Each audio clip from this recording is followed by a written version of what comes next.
Isn't it about time for somebody's favorite radio program? Yeah. 97.3 ESPN presents The Sports Bash with Mike Gill. When I'm driving, I got a guy on the radio who talks to me. I can't see him, but he talks to me. Now, live from inside the Ocean Casino Resort Studio, here's Mike Gill.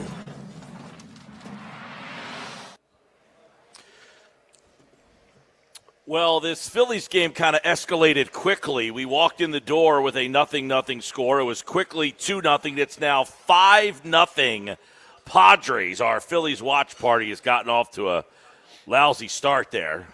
But, hey, there's plenty of baseball left to go. Phil's in the third, and we'll certainly have that for you here on the Sports Bash Live, 97.3 ESPN. We are live at Urie's today on the Waterfront in Wildwood. Stop out and see us, why don't you? We're here till 6 o'clock.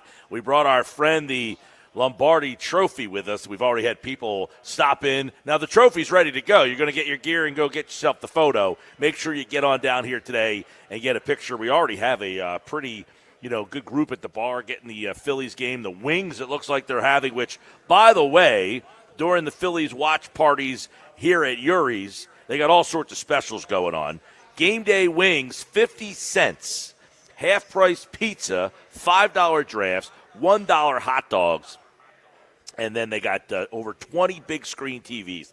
Dollar Dog Day here, Pete G, is my on-site producer. Josh Henning is back in the studios. We got intern Alex. He's out there taking everybody's picture. For those of you who want to come down and get your picture taken with the Lombardi Trophy, what would you rather? The 50-cent wings, the half-price pizza, the $1 dog, or the picture taken with the Lombardi Trophy? I got to choose one. One. I'm probably going to go Lombardi Trophy. Wow. 50-cent wings out the window. I think so. I mean, the Lombardi Trophy comes around, once every... Well, here, once every, 8 years? Once every week, I guess, with the Phillies watch That's parties. true. Well, we'll be here Wednesdays in July and August for the Phillies watch parties. But come on down and see us today. It's a kind of a crappy day. There's no beach for you today. We are in a great spot. I got 3 TVs in front, 3 behind me, so I can see the Phillies in just about every single direction. There's TVs on the other side. There's the outdoor. There's the indoor. We're right when you walk in, Urie's. When you walk in, you will see the trophy literally right in front of you when you walk through those doors. So you can get stopped, see Alex, get your picture taken, and then make a right, and we are right in that room right there, Pete. And those aren't the only deals they got going on. Those are some food deals. 50-cent wings, half-price pizzas, $5 drafts, $1 dogs, but happy hour specials from 3 to 5, all-you-can-eat crabs every day at 4 o'clock. Urie's, Wildwood, that's where we are. Now, as for the game, Mick Abel started the game today, and it did not go well. He is already out of the game, down 5-0. And it was walks. It was the walks that got him, and we're starting to see some of the reasons why Mick Abel struggled in his minor league resume. When you look at his minor league resume, and you're like, man, this guy's been awesome. What's wrong with him? Well, in the minor leagues, he struggled with command, and you saw it today. 1 2/3, 5 runs, 2 hits. He had 3 strikeouts, but he had 5 walks in an inning and a third. And at the big league level, you just can't walk 5 guys in an inning and 2/3 and think you're going to get anything accomplished. But I will say in his defense a little bit here, he did not pitch that game because of the rain out, so he's not on regular rest, but still. It's been about a week and a half. He last pitched against the Mets on last Saturday, I believe. So that game against the Mets, he was supposed to start that game that got off to a late start against the Braves on Friday night. The Phillies decided to pull him from that start on Friday, and now here we are on Wednesday, and he ends up pitching the game and not pitching very well. So you thought it worked out well for the Phillies that Abel got the start because he didn't pitch the other night, and they happened to win the game that he did not pitch. So you're like, oh, now it's a bullpen game on Friday night. They win that game. Well, now Abel is available after this doubleheader thing happened, and you're like, hey, we actually have a real starter. We don't have to use a bullpen game. Well, now you're in bullpen game mode because Abel's out of the game, and the Phillies are down 5-0, bottom of the third. They do have a runner on third base with a chance to try to get something back. Your boy Johan Rojas got a base hit. Now he's over at third base. He stole second, as you predicted.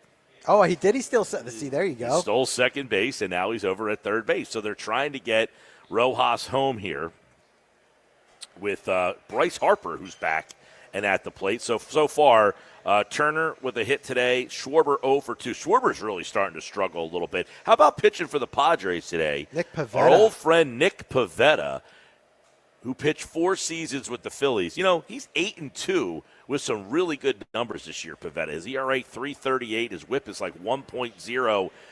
It's funny you think about this. He just got out of the inning there. He struck out Harper. So that's By the way, six strikeouts for Pivetta. Do you guys remember who the Phillies traded for Nick Pivetta? So the Phillies traded Nick Pivetta. They acquired Nick Pivetta for who, though? When they first acquired him. Yeah, I'm trying to remember. Is that a Rollins or an Utley trade? No, I think they traded Pivetta.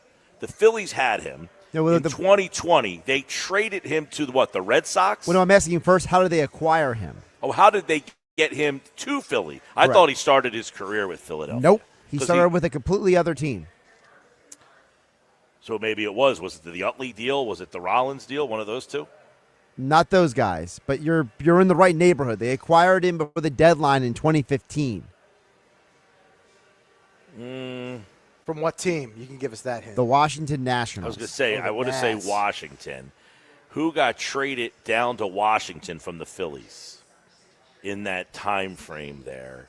That would have been the guy that they got back in return there. How about, I had a guy in my head and I completely blanked on it.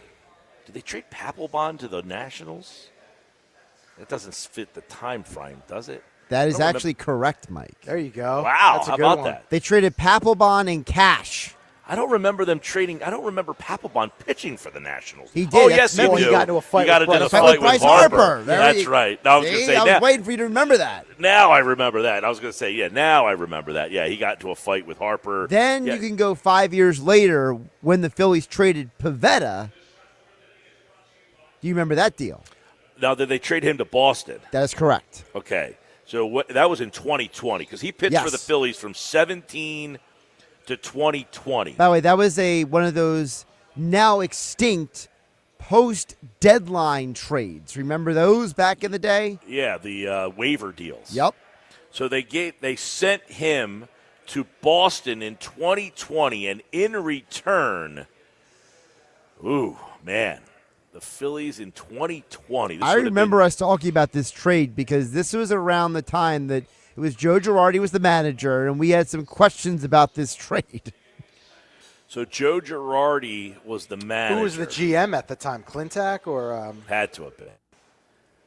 I think it was 2020. Clintack. I'm going to pull it up. I think it was Yeah, fired well, at the end this of is this year. 2020. This is the COVID year, right? So Right. it's like a short Yeah. season. Man. Yeah, Clintack was the GM.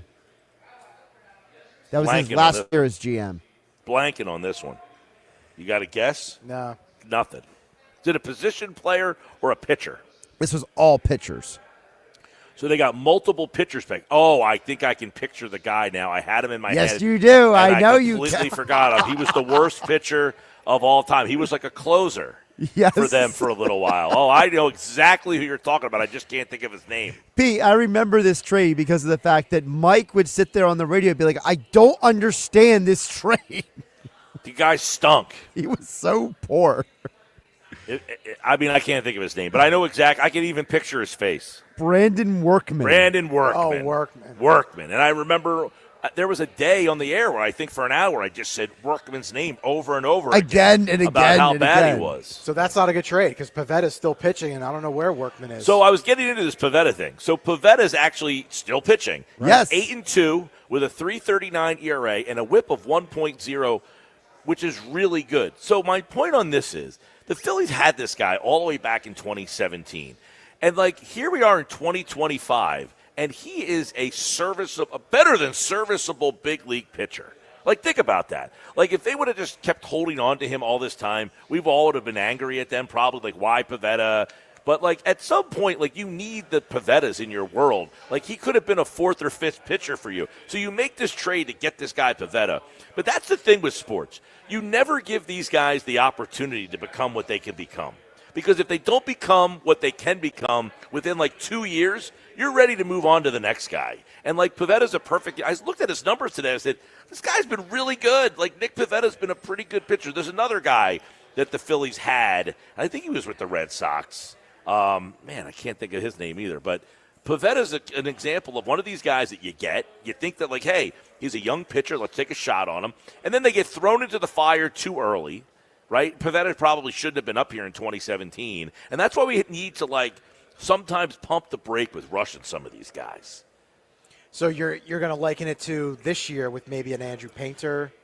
Well, you or know, maybe Painter, even a Mick Abel. I mean, was Mick well, Abel I think you look at here? Mick Abel right now, and it's like he has the talent. Where nobody's questioning Abel's talent. He has the arm. He was a first-round pick. But he just might not be ready. Like, we want to rush. Everything is rushing through life. You know, it's like, hey, you used to have to play high school baseball to get kind of recruited, and then you went to college, and then, you know, you might have got drafted. Now it's like, hey, we want you to get looked at when you're 8. Like, we're just trying to rush people through life to become adults. Let me tell you something. Being an adult sometimes not all it's cracked up to be. Just let it take its course. Like Nick Pavetta's turned into a really good pitcher, but when he was a younger guy, he wasn't ready. We don't need to rush everybody through life. Now, we don't need to, like, say, hey, Nick Pavetta, get up there, and then we're like, well, Nick Pavetta stinks. No, he doesn't really stink. He's actually pretty darn good. Right now, 3 innings, 5 strikeouts. He's 8-2 with a 3.36 ERA. He's got a 1.03 whip. And by the way, Pavetta's 32 years old, so, you know, maybe when he was 25, he just wasn't quite ready to be. Like, not everybody is ready at 21, 22, and 23 years old to come up to the big leagues and go out there and dominate. Like, so I guess I caution on judging Mick Abel on his performances right now, but this is why the trade deadline is this balance between player that can help you now that has a track record versus player that you're trying to project what he might become. And no one back then would have said, hey, I want Nick Pavetta. I mean, he wasn't like some highly touted prospect. The Phillies just got him as like, hey, we stink. You need a closer. We'll give you Papelbon. Just give us like some young arm. And then eventually they just moved on from Pavetta, but he turned into a pretty good pitcher. But the moral of the story is, hey, like, you're balancing that right now. That's what the Phillies are doing right now. They are balancing whether or not they should trade some of these young guys and get an established player. They are ready to win. But this is the window. This is the year when you have Schwarber, the last year of his contract. Ranger Suarez is up. JT Realmuto is up. This is the window. This is where you do trade a guy like Abel or maybe someone else of that nature to get a bullpen guy in here or to help your lineup. By the way, to be fair to the Phillies, Pavetta's ERA in 2017 was 6.02 with a 150 whip. In 2018, it was 4.77 with a 130 whip. In 2019, it was 5.38 with a 152 whip. And then when they traded him in 2020, he had a 15.88 ERA. Now, those numbers are not justifiable to say we should keep giving you more chances, but he did get traded to Boston and turned into like a serviceable, like, back end of the rotation guy. And now this year in San Diego, I mean, he's been outstanding. This is the best year he's ever had. Mike, he has the 5th best whip in the National League. His whip of 1.0 is elite. I would say 1.0 is really, really good. Anything under 1, you're in the elite status. But, man, it is a good, like, him pitching right now and pitching the way that he is, it is a good primer for the trade deadline of balancing that thought of what do you do, trade for the future, trade the future for now, or trade or hold on to the future and hope they become something. And then, you know, everybody wants everybody to start doing things younger.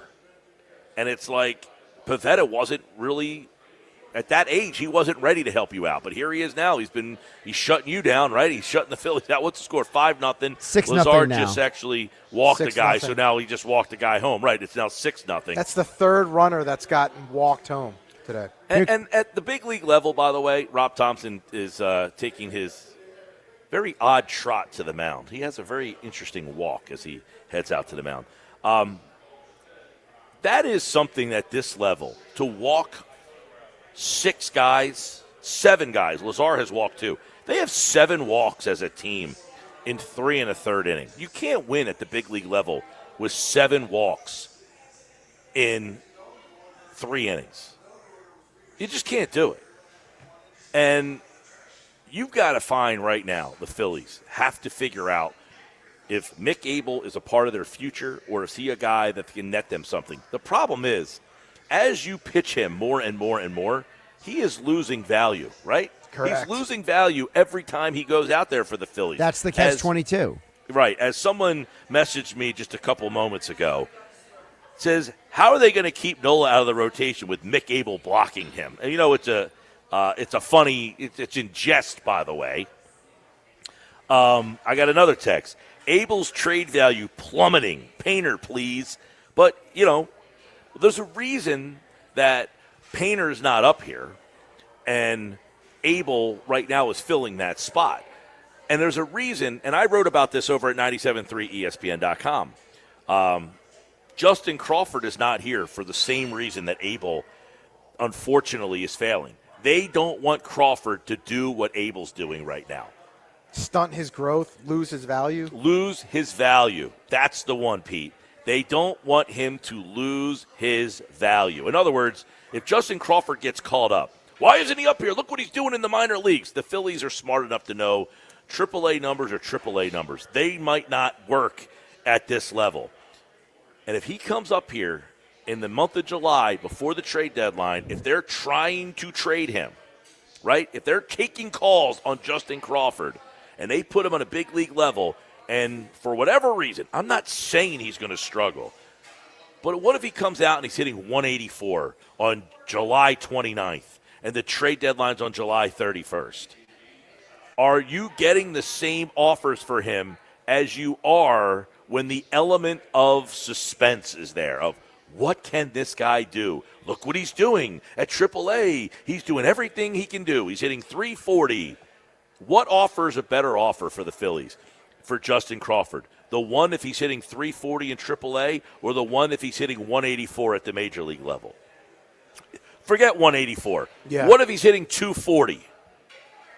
Obviously you don't want to bring him up to the majors if that's the case. Well, I'm saying, no, what if they call him up to the majors and he comes up but here? Would they do that, though? Well, that's why I think that he's not here. I think that the writing is on the wall. Why? Everybody keeps asking, why not Justin Crawford? Why isn't Justin Crawford here? Why wouldn't you call him up? I don't think they want to expose him in a window where they think they can trade him. And I'm not saying they want to trade him. I think they're saying, what can I get for him? What level of trade can I get for Crawford? Because I think the Phillies would be willing to trade him. Not that they want to, that they would be willing to trade him. And if they get the offer they want, they make the deal. And if they don't, they call him up at that point, and then they play him. So after July 31st, I think you will see Crawford up here. I think after July 31st, I think they'll decide if they want to trade Abel or keep Abel, obviously. And then after that, you make the decision on what to do with Painter. And I think, obviously, these Abel starts have shown you that he is not ready to help a playoff team. He is not ready to be a part of a playoff rotation. And quite frankly, I don't know that Mick Abel, with the way he walks guys, is ready to help you in the bullpen either, right? You can't put Mick Abel in the bullpen with an outing like he had today. He just does not have the control necessary to be a guy you can rely on. Yeah, totally, 100%. So the Phillies now. So then you continue to skip him in the rotation until get past the All-Star break? Well, that's a good question. Why isn't Painter up here? Here is what Keith Law from The Athletic told us a couple of weeks ago. We had him on the Sports Bash. Here's why he thinks that Painter is not up here quite yet. With Painter specifically, he is still building back up from Tommy John surgery. He missed 2 years, basically. And so I would not want him to come up and take a regular turn in a contending rotation because he's not built up for that. Mm-hmm. Right? He is going to be maybe a 5-inning starter at this point. I wrote a piece a week ago. They got him working on his slider, which is fine, but it's like his third or fourth best pitch right now. And that is not going to be a huge weapon for him coming up. So, as Keith Law explained, they don't think he's ready either. They don't think his command is where it needs to be. So that's why Painter's not up here. But I would assume, this is how I think it's going right now. Mick Abel is taking these turns in the rotation. I don't think the Phillies thought Abel had any value at the beginning of the year. He ends up pitching these 2 really good games, which gave him some microcosm of value, right? Yeah. Those 2 starts gave him some value. Against albeit against the Pirates, I believe was one of them. It was the Pirates and I think Oakland. Was Oakland the other one? Or no, Colorado. I think it was Colorado. Those 2 starts at least put some mystery behind him. Whoa, was he back to his first-round pick form? Then he went back to the minors and, walked a bunch of guys in his return to the minor leagues. He had like 4 walks in a game down there. Then the Phillies called him back up, and he has not pitched as well since. But those 2 starts, if you're the Phillies and you're Dave Dombrowski and you're doing your job to the best of your ability, you are plugging those 2 starts over and over and over again. You are calling everybody and said, hey, look at the way he threw against Pittsburgh. Your pitching coaches can get him back there. The Phillies have to sell him as if he is the greatest prospect that they have in their organization. With all that said, what you said earlier, though, can you count on Mick Abel in September or even October? No, you can't. The Phillies cannot. And the Phillies now know that. The Phillies now know, hey, this guy's got a lot of talent, but we can't trust him on this team. Now, that doesn't mean, like I'm talking about Nick Pivetta, that doesn't mean 2, 3, 4 years from now, maybe Abel gets it. Maybe he does get it. I'm not saying he can't. But for right now, on the 2025 Philadelphia Phillies, Mick Abel can't help you win the World Series. And this brings up another point of the 5th starter just being a curse for this team. Why hasn't this spot been improved the last several years? Well, to be fair, they did go out and trade for Luzardo, and he was supposedly the 5th guy, and then Nola got hurt, and then now you've kind of had a rotating door. And now you have to go from Abel to Lazar to Taijuan Walker. Taijuan Walker's pitching right now, by the way. He is, yes. That's not a recipe for success. We're just getting started here at Urie's. The specials are fantastic. 50-cent wings, half-price pizzas, $1 hot dogs, bars open. Now, I haven't checked the draft menu. I haven't checked the menu. But the last time I was here, they had one of my favorite beers. Now, I don't want to say what it is because I don't want to say they had it and then them not have it. But the last time I was here, they had one of my favorite beers. I'm going to go check out the bar menu. We're live at Urie's, 2 to 6. That Super Bowl trophy is out in the right when you walk in. Right when you walk in Urie's. And so many people have already gotten their picture. Intern Alex is out there. His camera's got to have like 100 pictures in that thing already. You see all the people out there getting their picture taken.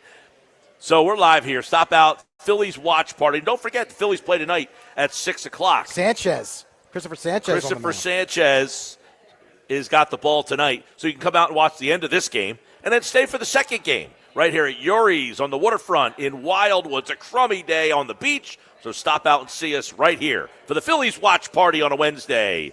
Coming up, Mike McGarry from the Press of Atlantic City. Now he's at the game, I would assume, today. Has he seen enough of Mick Abel to make a decision? That's next. Stick around. Sports Bash live at Urie's in Wildwood.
All right, welcome back here at Urie's in Wildwood. Take a picture with the Birds Championship Trophy. It's on display right out in front of Urie's. We are right here watching the Phils. They're down 5-0, and there's a lot of questions, so we want to talk about Mike McGarry's at the ballpark. We're going to go to Citizens Bank Park with an update on the Phillies from Mike McGarry from the Press of Atlantic City, pressofac.com. Don't forget, stop out during all-day games on Wednesdays. We are here at the Urie Slider Bar, 50-cent wings, half-price pizzas, $1 dogs.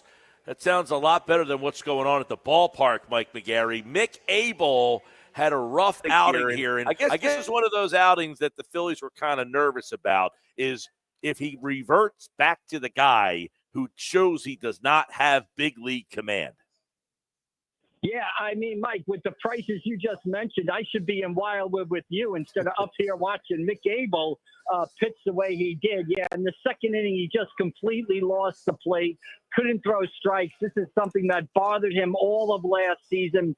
And, you know, right now, I think the Phillies have a decision to make going forward. The numbers in Abel's three of his last 4 starts have not been pretty. And you have to ask yourself the question, is it Andrew Painter time starting next week? Well, I know the fans are already clamoring. I got text messages. I got people on social media that they are ready, that Abel is a bust already. You know how fast things change. And it's funny, I started off today's show, Mike, with Nick Pivetta. I mean, he was a guy that was here who absolutely stunk when he was here. Then they traded him. He was okay in Boston, and he's really having a good year here. But he's 32 years old now. Like some of these guys, believe it or not, people, 22, 23 years old, you might not be ready for this moment. And it just seems that Abel's consistency is too much. And I would say, Mike, and ask you, it's too much for the Phillies to depend on him in any role this year, it seems like. His best is really good, but his middle and his bottom level are not good enough for a playoff team. Yeah, exactly. I think it's more of the team that you're on, right, Mike? You make a great point about Nick Pivetta. I think even Pivetta would admit when he was here with the Phillies, maybe he was ready physically to be a big league pitcher, but he wasn't ready mentally to be a big league pitcher. Then he goes to Boston and to San Diego and has put together some solid years. That's always the risk if you give up on a young arm. But the Phillies are in a situation right now where they're in a pennant race with the New York Mets, and there's no guarantee that if you don't win the division this year, you're going to be an automatic wild card team. So you cannot have a starter go out there and turn in a really non-competitive outing or not give you a chance to win the game, which is kind of what Abel did today. You mentioned it's maybe Andrew Painter time. Do you think there's a reason? They said July. Would there be any reason why we wouldn't see Andrew Painter sometime this month? Well, I think you're going to see him. And if I had to guess, this is no reporting on my part, but just reading the cards or the tea leaves. I mean, they said, Dave Dombrowski said July-ish is when they would consider bringing him up. It is July-ish. Abel's next start would be, I believe, Tuesday in San Francisco. Painter is scheduled to start tomorrow. If he pitches tomorrow for Lehigh Valley, he can make that start on Tuesday with 4-day rest. You have Abel not pitching well.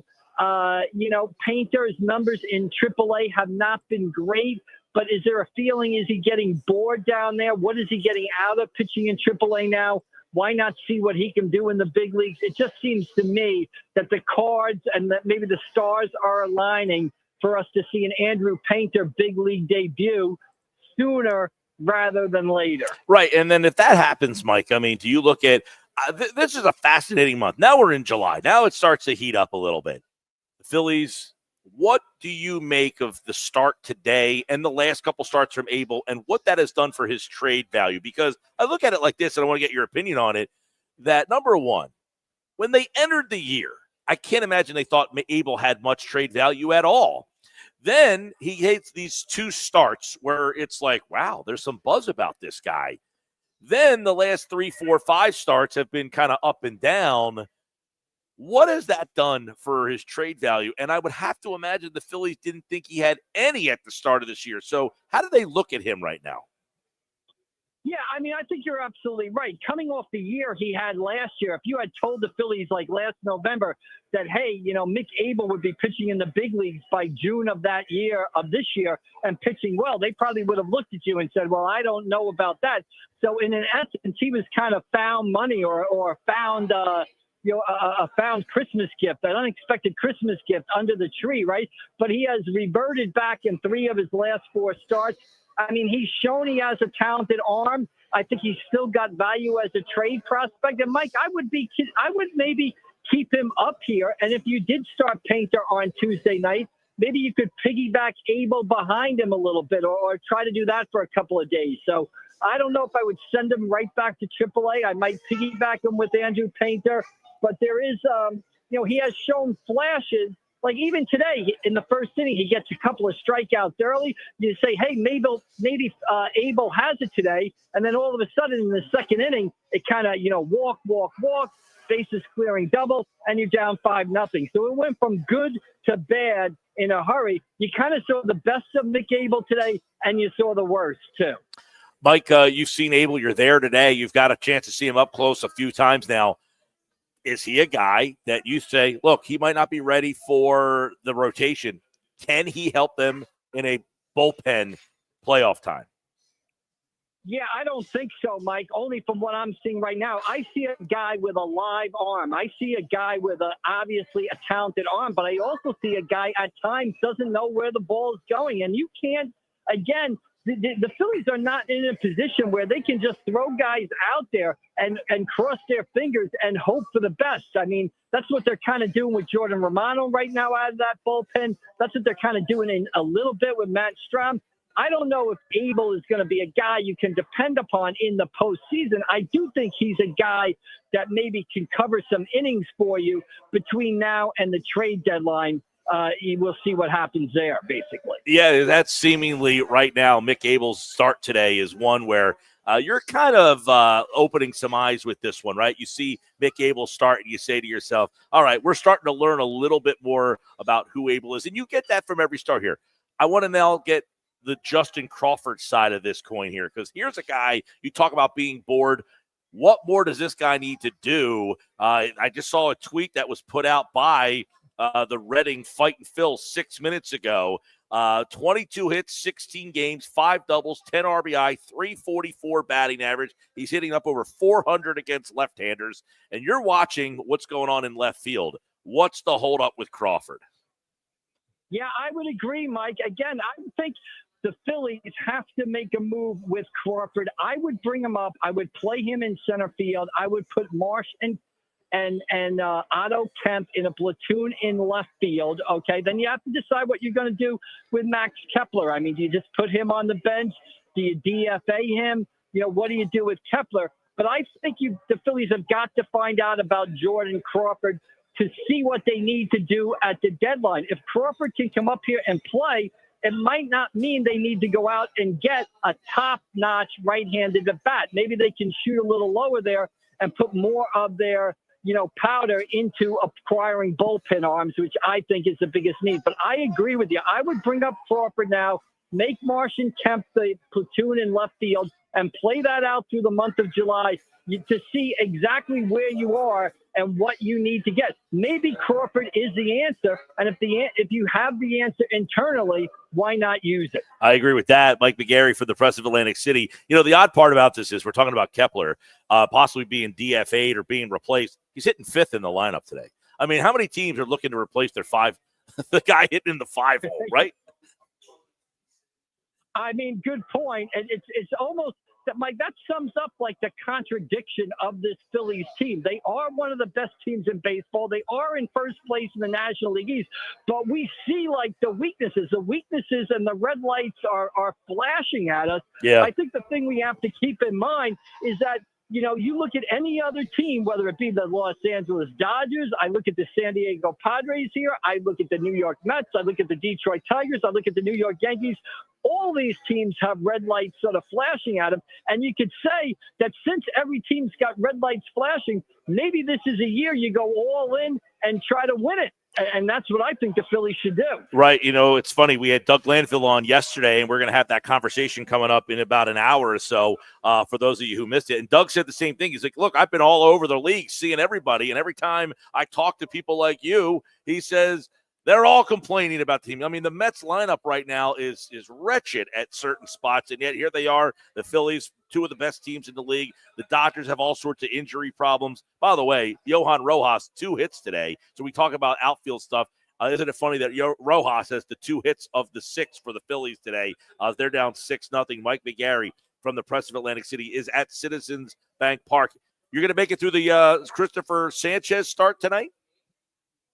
Yeah, I'll make it through. I mean, it's a long day at the ballpark, but hey, it's July-ish. It's not too hot. I don't have those great prices you have down there in Wildwood up here, but I'm going to suffer through and take in 18 innings today, basically. By the way, as I turned up to the screen here at Urie's, great pictures, by the way, TVs. I got to see a 5-4-3 inning-ending double play. So, Mike, I'll let you get back to Frankie 2 scoops. Get yourself a couple scoops of ice cream up there in the press box, and we will check in with you on Friday and see how the Phillies do against the Padres here. Thanks, buddy. All right, we'll see you down the road. Thanks a lot, Mike. All right, there he goes. Mike McGarry from the Press of Atlantic City. Frankie 2 scoops is the man in the He's press the legend, box yes, who gives all the screen. He is well known throughout the press box area. So we are live at Urie's today. Now, a lot happening. We got the bar open, a lot of great specials. We gave you the 50-cent wing special, the half-price pizzas. That's for all the day games here. We're going to be here every Wednesday when the Phillies play a day game, including next week the Phillies play a Wednesday afternoon game as well. So today, next week, check out our website, 973ESPN.com, to find out all of the dates. But we got the Lombardi Trophy out there. Look at all the people right now taking their picture. Alex is doing a great job with that camera. Well, this group here, they all came in. The gentleman has a Brandon Graham jersey BG on. jersey. The wife's got some gear, and the kiddies, they got the jersey. What jersey you got on there? Hurts. A little Hurts, standard. Good I like choice. that. And what does she got on over there? She got a little jersey on? No jersey. All right. But the little family, all Eagles gear. All Eagles gear. It's great to see in the month of July, Eagles gear. You know where we are? 3 months to training camp. 3 months to Eagles. 3 weeks. I was 3 gonna say, weeks. yeah. 3 weeks. Inside 3 weeks to Eagles training camp. Those two guys, right? Look at the smile on their faces getting a picture with that Lombardi Trophy. If you're in the Wildwood area, Cape May County, it's not a beach day. By the way, the traffic was pretty. There was some traffic to getting get into off this at island. Stone Harbor, exit 13. Is that Stone Harbor or Rio Grande? The line to get off that exit was ridiculous. Now, the exit 4A. That's what I got off at. 4A. No traffic. Yeah. 4B, ton of traffic. And did you see all the traffic leaving the island? I did. I was Yep. like, what's going on here? The beach, no beach day. 4th of July weekend, man. It is 4th of July weekend. That's Phil's right. in first place. 4th of July weekend. We're live at yours. Hey, by the way, a major injury occurred last night. We'll discuss next on the Sports Bash Live on 97.3 ESPN.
All right, 2:47. We're live today at Urie's on the Waterfront in Wildwood.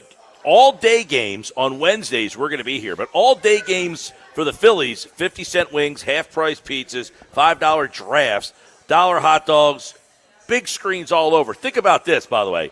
I got the cans and I got the draft list, PG. Highly impressive. Tonewood Fuego. And Freshies. And Tonewood Freshies. I am a big Fuego fan. They got that on draft. They also got, if you're a fan of the Mango Cart, they got that on draft. The canned beer, which I'm a big can guy. You a can or a draft guy? I'm more draft guy. Bonesaw Swoosh. Tremendous. Dogfish, if you're a fan of the Dogfish, they got the new 30-minute here. That is a very light IPA. Very good. Tonewood Freshies, Cape May crushing it, Glasstown 609, all your other favorites, the Victory, Brotherly Love Hazy. They've also got, I like this, Only Cans. Is that a play on something? I like that. That sounded a little creepy. The Sun Cruisers, the High Noons, the White Claws, the Surfsides, the Statesides, they got them all here. Plus, they've got all sorts of dirty banana frozen drinks. Great spot. Watch the games right here at Urie's on the Waterfront. Did you see this major injury that happened last night in sports? Oh, I know what you're getting at now. Yes. The Red Panda Yep. took a spill on the unicycle last night. Now, Was this is that the a woman. WNBA game? It was at the WNBA. It was the Commissioner's Cup Championship, I think, last night. That is correct. She is the halftime act. You've probably seen her at the Sixers game. She does the bowls. She kicks the bowls up on her head. Right. She fell off the unicycle last night and took a spill onto the court. She fell right off the unicycle. And There's a home run, by the way. by who? By the Phillies. Judging Schwarber. from the crowd. Schwarbs? Okay. Okay, Schwarber hit the Schwarbomb. home run. Okay. So she took a spill off the unicycle last night and went down. So much so that our buddy Pro Football Doc, He was on with us in New Orleans. he was on with us in New Orleans, he broke down the injury. That's unbelievable. Pro Football Doc broke down the injury of Red Panda. Now, have you ever been to a game when the Red Panda performs? Yeah. I have. Not in a while. It's a sight to see, is it not? Yes. Her kicking those bowls up on her head, she never missed it. Have you ever seen her miss? I've never seen her fall, and I've never seen her miss. Come on, she's never fallen before, I don't think. Nope, this is the first time. Wow. They documented that? So they said last night that this is the first time she's ever fallen during a public performance. Wow. Is she okay? Now, what's the injury? She looked Wrist? shaken. She was down. Then she tried to get up, and she was walking off the court, and she went back down. Yeah, she didn't make it far. Now, Pro Football Doc, Josh, he broke it down. How long is that video? Have you seen the video? I have not seen it, but I'm looking for it right now. All right, it's a minute and 30 seconds. He said he is hopeful that she did not break her wrist or her tailbone. Ooh. I mean, she went down. Look at this video. She went straight down, and watch her fall here forward. Bang! Oh. Looked like she could have. She landed on her wrist. tushy. Oh, her tushy? That's what it looks like this. She kind of landed like on her rear end, And she and then tries tried to to brace catch the her fall, fall right. with the hands there. Is that the most significant sports injury of the day last night? That Pro Football Doc I got to believe so. There's breaks not many that sports down. on. Yeah. There's not much going on. WNBA last night had a lot of baseball games, and Pro Football Doc is filling up his feed with a breakdown of the Red Panda falling off the unicycle last night. But you know what people want to know? I mean, they see the video on Twitter, and they mention Dr. David Chow. They say, what's the prognosis, Doc? Well, Doc, tell us what happened here. What happened here with Red Panda? Look at the video. I don't know what happened. She falls. She's an expert. She juggles and tosses bowls around and does not fall. She didn't have anything in the air. She had just gotten on her unicycle and started riding away. I don't know if there's something on the ground. And the other question is, why does she look down? She looks down before she falls. Anyone who's ridden a unicycle, and no, I have not. I just, techniques and other things are what I try and learn about as a physician. In order to not fall off a unicycle, you have to look at the horizon. You have to look in the distance, and that's how you maintain your balance, and you know if you're leaning a certain direction. Anytime you look down, you're done. Watch the video. She looks down. Was there something on the ground? I don't know. Was there over under on the number of bowls that she would catch that night? I have no idea. I hope she's okay. But the question is, why does this expert unicyclist look down? There you go. That's a little too much for my taste, man. What happened to the Red Panda? Something was down there. She looked down. She was set up to fail. Down and to the left is where she appeared to turn her head right there. So we have a battle. We have a text group. You're not in this text group. It's nobody that you know, I don't think, All right. anyway. So are you Team Red Panda for halftime festivities or the dog catching the Frisbee? Oh, that is a good What is question. the best That's a hard one. man. halftime festivity? Red Panda kicking the bowls on her head or the dog catching the Frisbee? I would say dog catching the Frisbee. Oh, come on. You don't think so? No way. Anybody can throw the Frisbee and the dog can go up and get it. How many people can kick bowls on their heads on a unicycle? Hey, man. Listen, I'm just going to the bathroom at halftime most of the time anyway, all right? I'm getting a beer, and I'm going to the bathroom.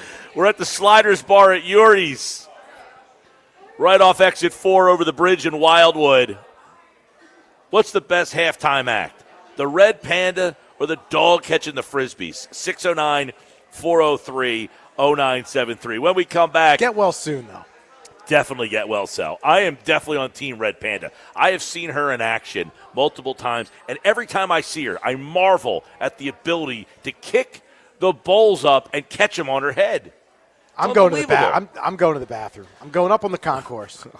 When we come back, Paul Hudrick from Liberty Ballers will join us to talk about what the Sixers have done so far in free agency, what they've lost, and is there anything else they can do? Stick around for that next.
All right, hour 2 of the show. We're live at Urie's Waterfront right here in Wildwood, right off exit 4. Phillies day game baseball, our Phillies watch parties. Every Wednesday when the Phillies play a day game, we'll be here. And the Lombardi Trophy's with us. Stop out and get your picture taken, as many people have already done so. And I know it's not a great beach day, so it's a perfect day. 50-cent wings, half-price pizzas, $5 drafts, $1 hot dogs. It's a $1 dog day when the Phillies are dogging it right now. They're down 6-1. Schwarber went yard for the Phillies. So let's turn our attention over to the Sixers, where no one complains about them, Paul Hudrick. Paul Hudrick from Liberty Ballers is with us here after a couple days of free agency. We didn't expect the Sixers to do a lot, but they did make one move. I don't know if you would call it a minor move. How would you characterize the move? But they brought one in. They lost Yabusele. So kind of break down so far in your mind why the Sixers end up, doing what they did here. A lot of people are wondering, who is this guy? What is Watford good at? What can he do? Why did they make this move? And why did they let Yabusele walk to a division rival here? Yeah, well, we'll start with the Yabusele stuff. And look, Gershon Yabusele, you won't find a bigger fan than I. He was a joy to cover. I've been covering the team for almost a decade. One of my favorite players to cover. That's not hyperbolic. He was awesome. And a fun player, too. Just a fun guy to watch. Plays hard. Great teammate. All that stuff. Just off the charts. I think what happened was Quentin Grimes had a ridiculous month of March. And in his mind, in his camp's mind, that put him into some territory salary-wise where the Sixers kind of aren't necessarily seeing that as the same. And because of those negotiations, it's really difficult for the Sixers now to use their taxpayer mid-level exception, which is $5.7 million, which is what Yabusele signed with the Knicks for. It's difficult for the Sixers to use that when you don't know how much Grimes is going to cost. I won't get too far into the minutia, but it just would really hurt them from a team-building standpoint to get themselves into that. Whereas a team like the Knicks, they kind of already know their team, and Yabusele was almost like the last piece of it. So I think that's the big reason why Yabusele's gone. There was a desire to re-sign him. I know going in, they didn't feel optimistic about it. I think largely because they knew that this process with Grimes was going to take a minute. And you see how it's played out across the NBA restricted free agents right now. It is really dragging on, whether it's Jonathan Kuminga, Josh Giddey, or Quentin Grimes. Now, with Watford, I love the signing. Watford was one of the guys I actually had circled as a guy who made a ton of sense on a minimum. He's played for two pretty bad teams. Spent his first 2 seasons in Portland, spent the last 2 in Brooklyn.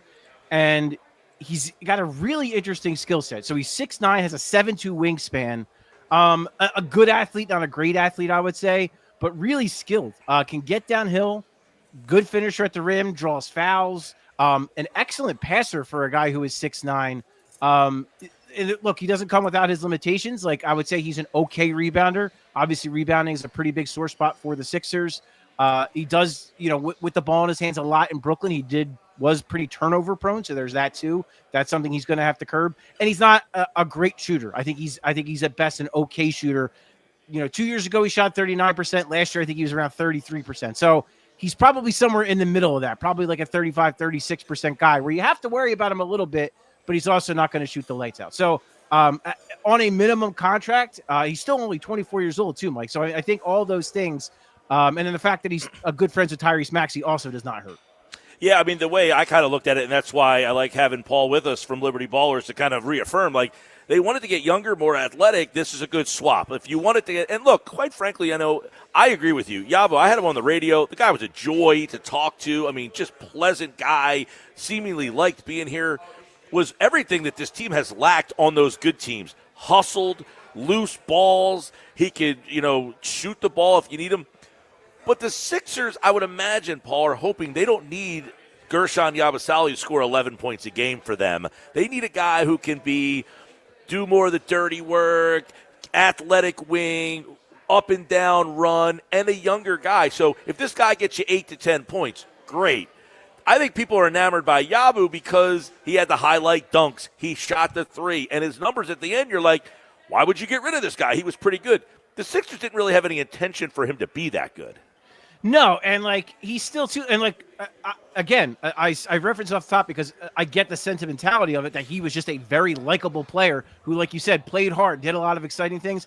he's not without his limitations either, right? Like he's not going to be able to guard wings or perimeter players. It's always going to be a weakness of his. He shot the ball really, really well. Is he consistently now a 39-point NBA shooter from three? I don't know. He might be, but I don't know. His history was that he was not a great shooter before he got here, before he came back to the NBA.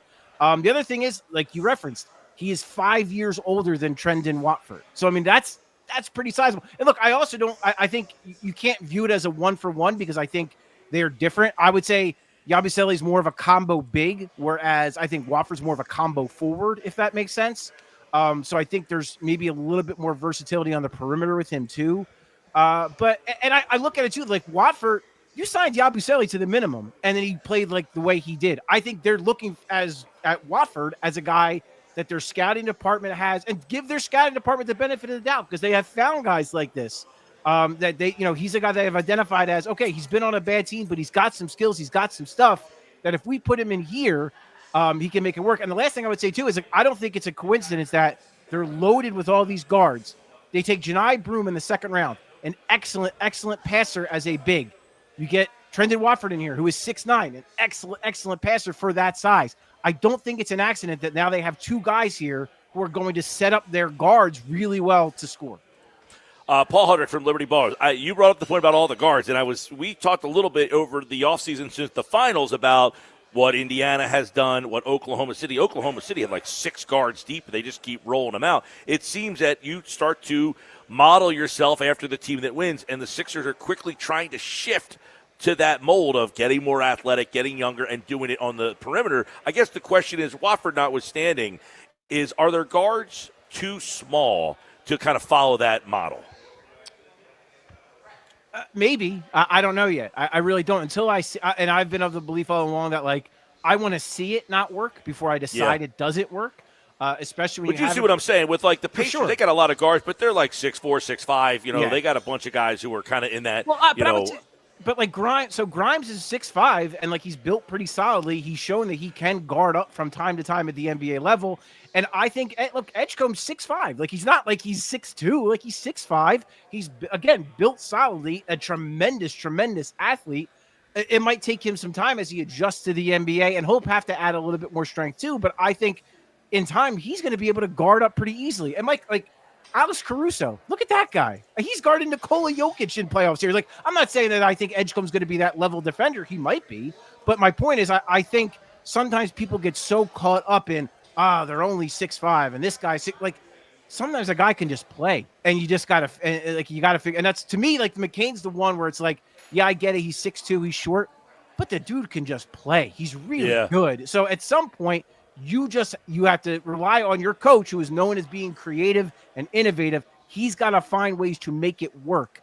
But I'm also not blind to the fact that, in a year or two, they might look at all 4 of these guys and say, like, all right, one of these guys has to go. Like, we can't make this work. That is a possibility that could happen. But again, I want to see that fail before I am just admitting defeat. Yeah, listen, I'm on board with that. Let's get to the Grimes thing. I know there's a lot of minutia here, but one of the things that everybody saw, I think, that got them going, whoa, is, that he reportedly wants $25 million. This seemingly is the game, though, when you're a restricted free agent. He gets the qualifying offer of about, 8.9? I think was the number 7 there. or 8, something like that, yeah. And obviously he's saying, well, I want this. Is there a middle ground, number one? And number two, how far should the Sixers go? I think people don't know what Grimes is, because most people bailed on the season by the time he got here. Then you look at the back of the card, this guy scored 21 points a game. Is he really that good? Is he really a $25 million player? And then you're wondering, where's he going to play when everybody's here? So how do you see this Grimes situation? It's tricky. I mean, there's just no – and it's on top of the other factors, right? Like, in general, restricted free agency, those things can take a very long time to play out in general. Add to that the new ramifications with the new CBA. That complicates matters. And then on top of it, to your point, he had that ridiculous month of March where he looked like an all-star. Like, he looked unbelievable for that 1 month. But the problem is, it was 1 month, and the Sixers weren't trying to win games. Now, he did it against, take nothing away. Like, he played young 40 on the Houston Rockets. Like, That's no joke. Like, he did that. Like, he was good enough to do that. And like, that game was also in the balance. Like, they could have won that game. It went to overtime, and he was brilliant in that game. With all that said, I'm hearing similar. I think it was Tony Jones of The Athletic who reported around 25 million. I'm hearing it's like the same. Like, that's like where they're at. Like, that's what they want, around 25 million a year or something like that. All right. Well, is that number there for him in restricted free agency? No, and it's not. And that's what I was getting to, is like, at this point, if you're the Sixers, you're sort of negotiating against yourself, because there's no team that's going to throw that out there. I don't foresee another situation like with the Milwaukee Bucks where someone's got to stretch and wave somebody to sign somebody. I don't see something like that happening.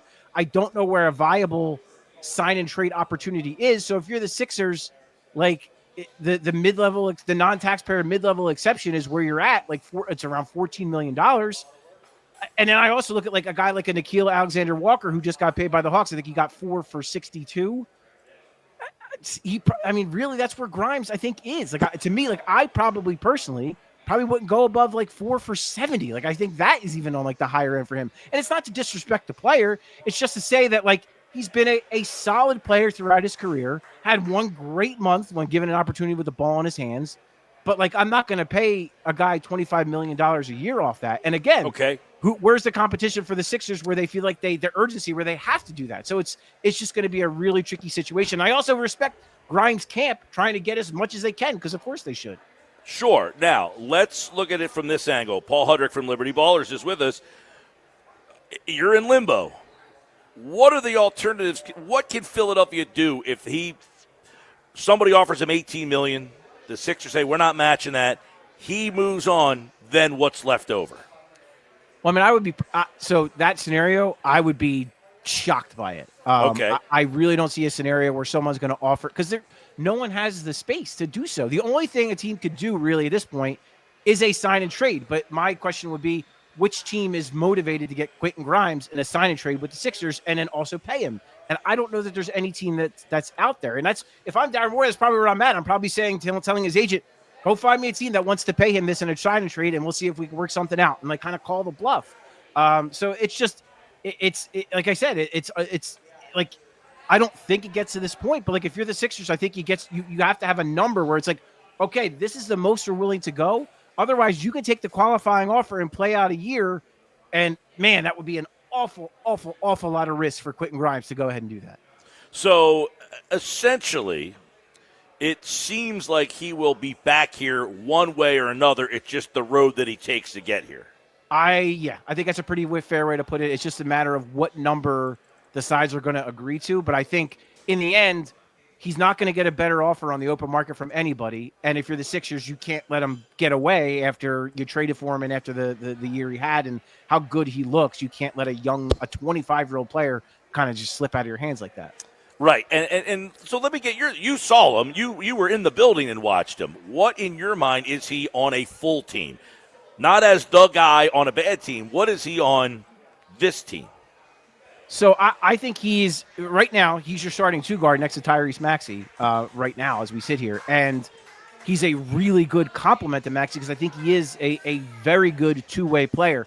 We talk a lot about the scoring, but this guy can really defend. He is an excellent on-ball defender, can guard a lot. Again, can guard point guards, can guard up in some situations, like just a tenacious, good defender. And I think that's going to shine through more with this current team with guys healthy and with the ball kind of getting around a little bit more. But no, could he be like 15 to 18 points a night? Yeah, I think he could do that. I think that's perfectly reasonable. I think he could be that guy on a good team too. Like, not just saying like last year. Like, I think the optimal version of this team, if all the biggest ifs, if Joel Embiid's healthy, if Paul George is healthy, if Tyrese Maxey's healthy and playing like Tyrese Maxey, like 15 points a game, maybe a handful of assists, a handful of rebounds, and playing really good defense while shooting the ball really well. Yeah, I think he could do that. And that ideal player is extremely valuable. They are probably like an $18 million a year player. Like, that's probably pretty reasonable.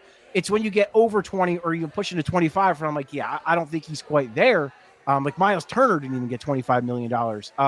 Yeah, so like the $25 million thing is shooting for the stars. I agree, Mike. And it's just, but I think he is At worst, he is an NBA starting 2 guard. I think he can absolutely be on a good team, not just on any, like, I think you could throw him into most teams and he could be their starting 2 if they have the other pieces around.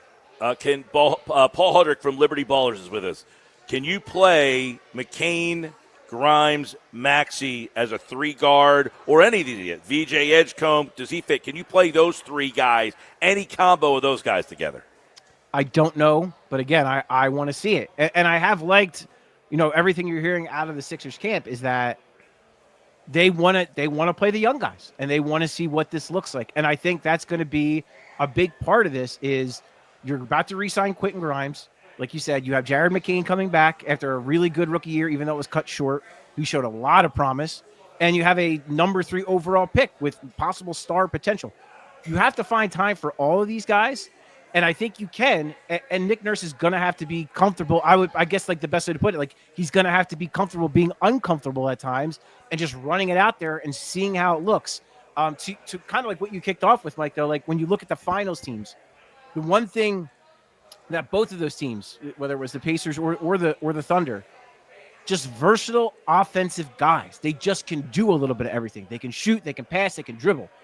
It's when you have 5 guys on the court that can all do those things, you are really hard to defend for a 48-minute game. So, like, that to me, I think that's what the Sixers are kind of leaning into. Like, if you have, again, if you're putting out a line, let's just say theoretically, Tyrese Maxey, Jared McCain, Quentin Grimes, Paul George, Joel Embiid. Where are you hiding a bad defender in that lineup? You just can't. No. Like, that's 5 guys you have to defend. Well, I would imagine there's not a lot of moves left here. This is the team.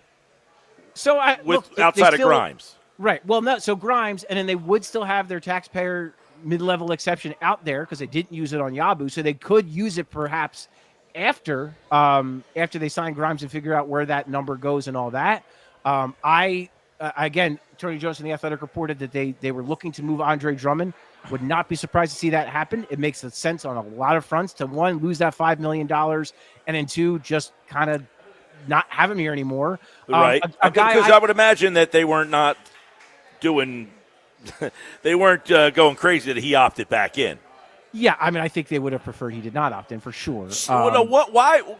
What is your view on Gordon opts out?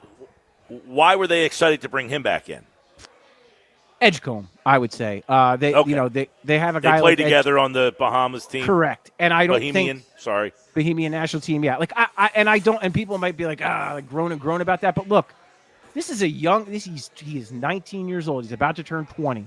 He has not even been in this country for that long. Yeah, like you. Hey, that's fair. Listen, give him a mentor, and you're talking about and I do think Kyle Lowry comes back as well. You're talking about those guys being your 14th and 15th guys. Like, let's not act like we're like you're signing Eric Gordon to be your starting. My question with that would have been, okay, he opts out. They choose to bring him back. Could they have spent that money elsewhere and got a player? Or are we at the point where you're filling your bench with guys to be mentors?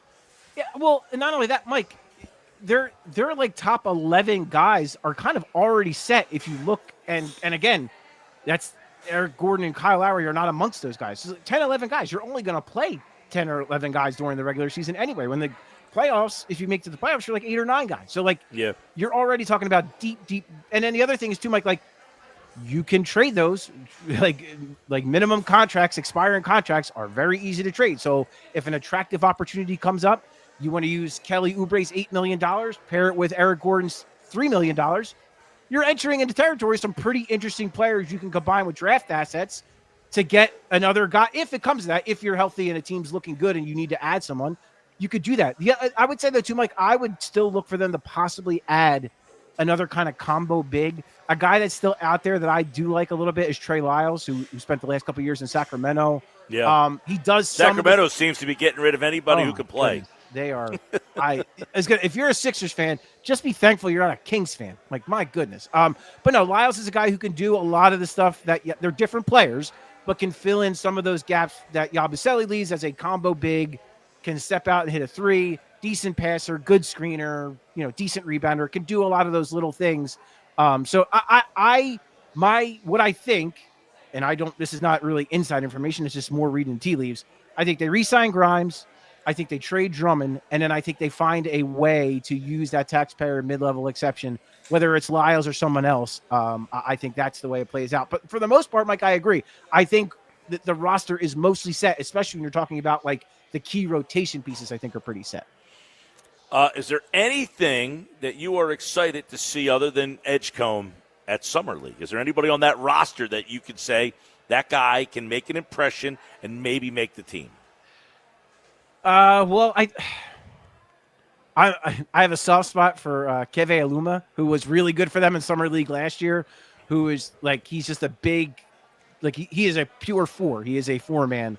Can shoot the ball a little bit, rebounds well, does a lot of little things well. I think he played in like Japan last year. So I don't know. I don't know if he's any good. I don't know how good he's going to be in the context of an NBA team, but maybe on one of your two-way deals, maybe he makes some sense. But if you're going up from there, I mean, yeah, I definitely want to see what Bona looks like. I was just at the rookie mini camp thing today, and he was taking a lot of corner threes. I would really love for him to add that to his game. It makes him way more interesting. Justin Edwards, I think I don't even think he should play. I think he should play like 2 games and then be done, because I think he's going to be a really key part of this rotation. He looks really good. He talked about us. He talked to us about really needing to emphasize his body this offseason and his shot. He looks really good. His jump shot looks really good. Like, he's a guy I'm really interested, less about the Summer League, more in general. I'm really excited to see what Justin Edwards has.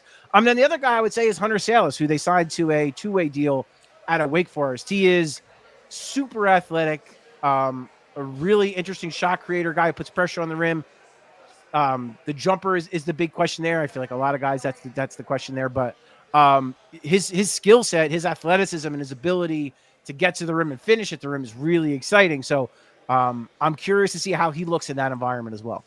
All right, Summer League starts this weekend, and we love the Summer League, so we'll be looking at that. But the Sixers making some moves. There's a little insight on the Grimes stuff for the people who have been asking about that. Make sure you follow Paul Hudrick on the X platform, at Paul Hudrick, and all of their coverage over at Liberty Ballers as the Summer Sixers are getting started here. We'll have plenty of coverage on your home for the Sixers, 97.3 ESPN. Thanks, Paul. You got it, Mike. Take care, man. As always, great to talk to Paul. Little basketball here as the Phillies are playing. Pete, give us an update on this Phillies game. What's going on? Do the Phillies have a little rally in them? Edmundo Sosa hits a triple last inning. They played some runners. It's now a 6-3 game, bottom of the 7th, 2 outs. Phillies watch party just got more interesting. It's more than just 50-cent wings, half-price pizzas. Schwarber just grounds out. So that's the end of the inning. Still 6-3 Padres. 6-3, we go to the 8th? Top of the 8th, yeah. All right.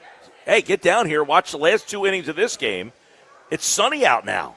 Beautiful day. I told you those fields might be dry for you tonight. They better be. Yeah. They better be. Somebody get the vacuum cleaner out. We've got all the great specials. We've got the Lombardi Trophy. You can come out here and get your picture taken with the Eagles championship trophy right here at Urie's. And I love seeing all the Eagles jerseys in July. To see the Eagles jerseys out in July, baby, it's good to see. Thanks, everybody. It's so sunny out right now. The glare coming off the Lombardi trophies hit me in the face. I'm not joking about that. I see that. Yep, I do see that glare. And when we come back, Doug Glanville joined me on the Sports Bash. If you missed that conversation, we'll talk to Doug about the big picture of the Phillies. He has seen this team recently. He's seen the Mets. How does he compare them? That's coming up next on live from Urie's in Wildwood.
Doug Glanville, ESPN Radio Sunday Night Baseball. Welcome to Glanville, his new Substack. You can check out the newsletter. He's also host of the Starkville podcast, which we just listened to Dave Dombrowski on last week. We want to get into all that good stuff with former Phillies center fielder Doug Glanville, who's back on the Sports Bash Live on 97.3 ESPN. Welcome back, Doug. All right. Good to be on the bass, man. Bassing it up. Yeah, man. Well, no baseball tonight, unfortunately, but you've seen this team aplenty the last couple of weeks, including, they take on the Mets, and the Mets are really struggling. The Phillies had been struggling. Then they started to play better. We've seen this team a lot, Doug, over the last couple of years, this same core group of guys. And everybody keeps saying, yeah, they're first place. When you watch them, do they seem to be missing something, or is everybody blowing this out of proportion? Yeah, well, I mean, the thing is, when you kind of get the chance to tour around the league, you realize that all these teams have challenges, whether it's the Dodgers and their injuries with the pitching staff, there's always weaknesses. And, the Phillies, could they stabilize maybe how their outfield is set up in terms of offensively? But the thing is, when you have a good team, and the Phillies are certainly that, you can sort of play it out a little bit to see who comes together and then use the trade deadline to address issues. In some ways, when you have the bandwidth to play together and sort of come together around who you have, that's an opportunity. That's an opportunity to come through and shine. If, Rojas gets hot, or Marsh, or whoever, they could become their own answer. So they have the resources to make the move. And you're looking at a team that has really deep pitching. It's very admired across baseball, as I've asked around, in terms of their rotation, as you mentioned, Zach Wheeler. And also the ability to have someone like Dave Dombrowski who's willing to make moves. Yeah, you guys talked to Dave on the Starkville podcast, and, he mentioned we kind of like our lineup if it starts to come around. And he mentioned the bullpen. He had acknowledged that. But the one thing I thought he was interesting, Doug, is he talked about the bullpen, but that he could use two of his starters and move them to the bullpen. The interesting part about that would be who profiles as that role. Right now, you can start picking names out of a hat behind Wheeler. Wheeler pitches game one, but you can make a case that Suarez could pitch game two, Sanchez could pitch game two, Luzardo has had his moments. So that's going to be a really tricky spot for them to say, hey, you two, you're going to the bullpen. Yeah, exactly. And that's where your manager comes into play. Like a lot of these teams that are so talented, the issue isn't like exactly matching up where the perfect role. It's your manager being able to sort of sell it and keep everybody together around, what is an ego-driven sport? You need the confidence to believe you're the guy, you're the one who can fill that role. And nobody wants to say, all right, I'm going to be in the bullpen. But when you get the buy-in, and I think Rob Thompson does a good job of getting the buy-in, then you have a chance to execute, because all those guys you mentioned could start for any other team. So Luzardo, the game I called a couple weeks ago, this guy was unhittable.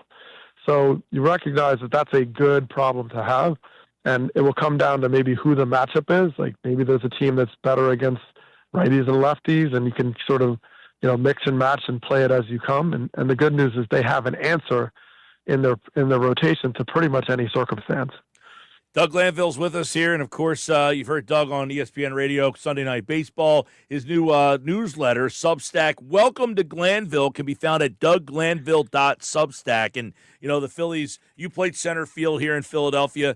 They've had some center field issues this year with the platoon of Rojas and Marsh. Those are two guys that you actually mentioned. Hey, can they turn around? Marsh has actually turned it around a little bit. But when you look at the Phillies outfield, Doug, do they need to find an upgrade either in left field or center field in those platoons? Well, certainly that would be ideal if you get some monster bat and accomplish it in one shot. Will they be able to, especially when there's going to be so few sellers?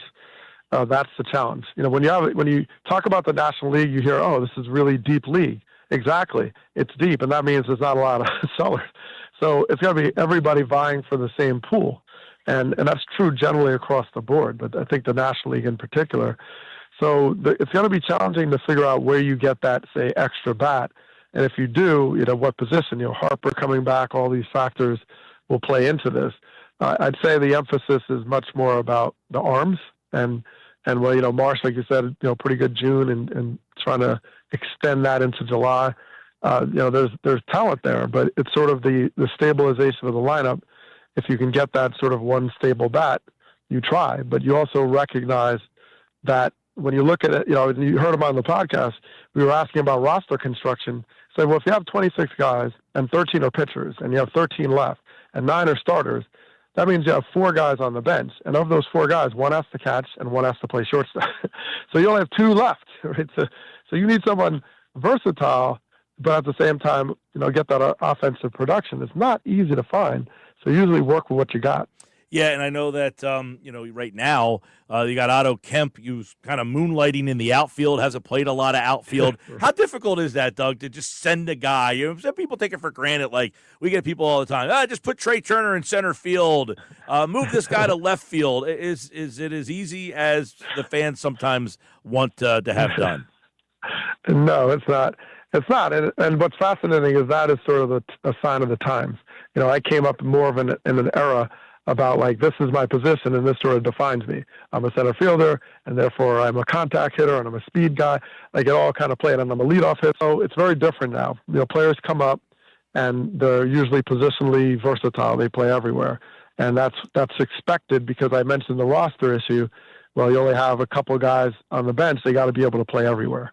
So that's what's different. So the expectation from fans are like, well, hey, you can play anywhere. And you see it in a lot of places. Jackson Merrill, shortstop coming up, he goes into center field.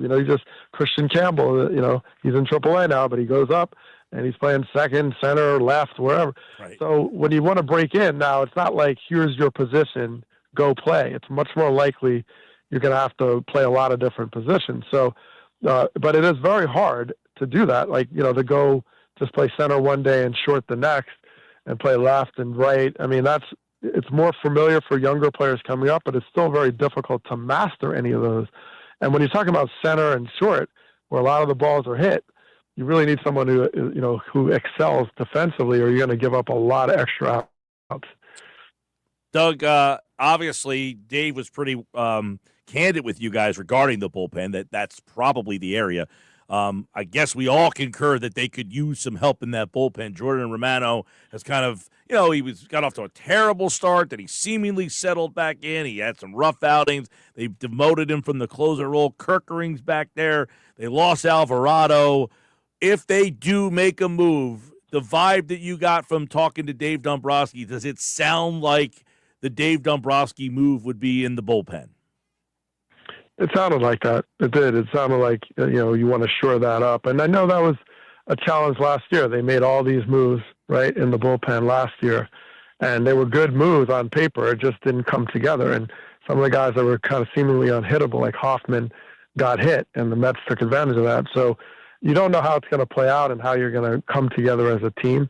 And that's where Rob Thompson comes into play, right? He has to get you try to get the right mixes and matches in terms of personnel or personality, but then you also have to get the guys that can execute, and then you almost have to backfill the fact that this guy's got to fit in here.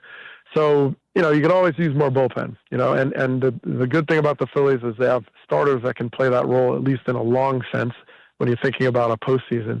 But remember, one thing he did say is Zach Wheeler's not on that list. Zach Wheeler's not going to go to the bullpen. So, yeah, he was the one. Right, everybody else is fair game. He definitely was the one that does not go into the bullpen. But all the other guys, Suarez has pitched in the bullpen in the playoffs before. Sanchez started out in the bullpen before he kind of became a starter. So they are going to have some questions. Then you've got, of course, Andrew Painter kind of looming, Justin Crawford kind of looming. We'll see how different this team looks after the July 31st deadline. But, talking to Dave Dombrowski, do you get the sense that he understands that this is an unfinished product? No, absolutely. I mean, well, this is a front office personality that just always goes for it. I mean, you have to stomach sometimes he's going to move some high leverage talent if he needs it, if it's the right fit. He's unafraid. And, he's very known for getting star power. He's very known for getting swing and miss velocity guys in the pen in particular. He's very known for moving people he needs to get that piece to win today. So you never have to worry about him about whether he's trying to win now. He's always trying to win. So that is that's his track record, and he's done it enough to to recognize the credit he deserves. Well, then you got to balance, Doug. You've got older guys here. I mean, and then you got to make a decision on Schwarber and Real Muto in the offseason. You've got Harper and Turner and Castellanos still another year. Do you wait for the young players or do you use those young players? That's the balance with this team. And he's in a real weird spot because this core is kind of where they are. They're kind of getting to that age where you start to wonder, what he do. So would you be surprised if he held on to all four of his big prospects, Abel, Miller, Painter, and Crawford? I'd be surprised. It's hard to do, in building what you need to build to hold on all of that and then have sort of core players that are, sort of legacy Phillies, really challenging to do. And even talking to him, he sounded like, well, yeah, I know it's going to be hard to get all these guys because there's going to be other suitors and you don't have unlimited budget. And he kind of referenced the Dodgers when he mentioned that. So that is a challenge, and you try to make the best decision on who you think can still sustain even as they get older, because that's the trick too. You spend all this money to keep somebody and they're already 33 or whatever, and then you look up at they're 39 and their production is just not there. It's so front loaded, and that win now window is closing. Doug, Bryce Harper just came back. He hit number 3 in the lineup. And, some people look at lineups and say, the lineup construction, it's not that big of a deal. But it's the first time he hit third. Schwarber hit 2. That Schwarber's had a protection of a guy like Harper behind him. Do you like having Harper behind Schwarber in that configuration? Were you a little surprised? Because they had been hitting Harper 2 and Schwarber 3 when Turner batted leadoff. But now that Turner is at the leadoff spot full time now, they kept Schwarber in the 2-hole and they went with Harper in the 3-hole. Do you like that? I mean, I like any of those combinations because those are guys that are just really talented. They're just good, and they both know the strike zone, so they're going to get their walks, and they know who's hitting behind them or in front of them to be able to make those decisions. The thing about Turner that's interesting is he, obviously stole a lot of bases in his past, and he's getting older and you're more strategic. He's had some injuries, but I always notice that there's that decision you make as a leadoff hitter, and do you leave that hole open on the right side? Right? You stay there, and there's an advantage to that. And when you have guys like Harper, Schwarber who can pull the ball, you're just like, So I think it takes sometimes a little bit of edge away from how aggressive you want to be, because in terms of stealing bases and the risk you're taking by coming off the base on a guy who can knock you in from wherever you are. Right? So that's what I like about it. But, Schwarber is so interesting to me because he's had these interesting reverse splits in batting average. He's hit lefties really well. It's something that just evolved over time. And it's not like someone would say, oh, well, I'm going to just load up righties against Schwarber. You wouldn't do that. But you recognize that he can hit in any situation and seemingly has gotten back to the hitter he was. You go back to his college days, this guy could really hit. He can go to left field. And so he's really dangerous. And Harper just, just like anyone else, you get a little older, the injuries start to pile up or just freak things happen. You get hit by a pitch and all of a sudden you're not yourself. So it's a good problem because you can get Harper and it's almost like a trade acquisition that you could never make normally. Yep, that's for sure. And I'll see if he can hit the same with that wrist problem. That one's a little concerning. There's nothing really like anybody knows what's wrong. It just, could have some tendinitis in there that just kind of comes and goes, and the pain tolerance for him. Doug Glanville, NL East right now, is it a 2-team race? Phillies, Mets, or are you still holding on to the Braves? Well, maybe it's just the trauma of me playing in Philadelphia and chasing the Braves for like 10 years and never catching them. So I can never count them out. But there is reasons to not count them out in that, you look at their talent, it's deep. And talent like that can just explode on you. And they did that when they won the World Series, when they were 500 most of the year until August. And then actually Acuna Jr. goes down. They make moves, they get 4 outfielders, and then they win the World Series. Now, I don't think it's going to be that easy this time around, but I don't count them out to be like, oh, they're done, because they're just a nightmare. And when you talk about, slipping in the wild card or the talent of Acuna Jr. is having a phenomenal year, you just have to keep your eyes on them. But the Phillies are certainly in the driver's seat. The Mets have kind of hit a brick wall, and they're talented, but their pitching injuries are coming at a horrible time for them. They're going to have to make some moves and give up some talent, and that's where the Phillies have the huge edge over everybody in that division. Well, we'll see this all unfold. We've hit July, and the July 4th weekend is coming up here. Doug Glanville, everybody. Welcome to Glanville. Can be found at dougglanville.substack.com, and you can share all of Doug's stories over there. A lot of great baseball stories. If everybody clicks on that and checks it out, you'll hear a lot or read a lot of stuff from Doug and his journey through the baseball world. And check out the Starkville podcast as well. And ESPN Radio, you can hear all the baseball right here on 97.3 ESPN. Doug, it's always great to catch up with you, bud. Always a pleasure, man. Take care. Doug Glanville's on the Sports Bash as the Phillies trail 6-3 in the middle of the ninth. You just heard his big picture take on the Phillies. They'll get one more chance to try to do something in this game with JT Realmuto, Bryson Stott, and Edmundo Sosa By the due way, up for the Phillies. The pitchers that the Phillies trotted out there today go like this. Mick Abel, Max Lazar, Taijuan Walker, Seth Johnson, and Daniel Robert. Not a good bullpen? Not a recipe for success. We'll see what happens in game 2. Seth Johnson, 2 innings, 2 strikeouts. That was a good outing for him, sure. 33 pitches, 23 strikes. Taijuan came in 2 2/3, did his job, didn't give up any runs. Robert didn't give up a runs. It was, Max Lazar came in when the game was 5-0 and then promptly walked in another run. Can't walk guys, man. They had 7 walks in the first 3 innings of the game. Unacceptable. All right, when we come back, we're live at Urie's Waterfront Restaurant in Wildwood. We're having a good time, man. The bar has awesome specials, 50-cent wings, half-price pizza, $1 dogs, $5 giraffes. We've got the Lombardi Trophy. You can get your picture taken with the Lombardi Trophy till 6 o'clock tonight. Stop out. Intern Alex is out there taking your picture, or you can bring your own picture taker. He says a lot of people are very particular. They want their own picture taker. It's like they're having their own person with the white gloves. We need to have that person with us, actually. By the way, on the other side, it's time for the unsportsmanlike moment of the day with our friends Evan, Michelle, and Canty. That's next. This is the Sports Bash on 97.3 ESPN.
If LeBron James became a Knick and led him to a title, he would surpass Michael Jordan. That's not a hot take. That's not a hot take. But can you see my logic, though? You take one of your legacy franchises who hasn't won in 50-something years and wins a title with that team. That's your 5th title. People, and you brought it to that organization. People are going to be I think Nuno is onto something.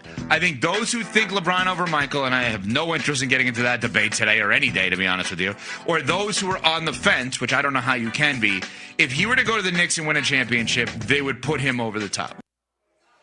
That is the unsportsmanlike moment of the day. Evan Cohen breaking it down. What do you guys think? If LeBron won a championship while playing for the Knicks, would that put him over the top as the greatest of all time for the legacy? We always talk about, hey, he's never going to win as many championships as Michael Jordan, but if he did it with a team that hadn't won since 1973, I believe is the last time the Knicks, by the way, he's out, and that's a terrible decision. Is he safe or out? I guess they called him safe. They're clapping.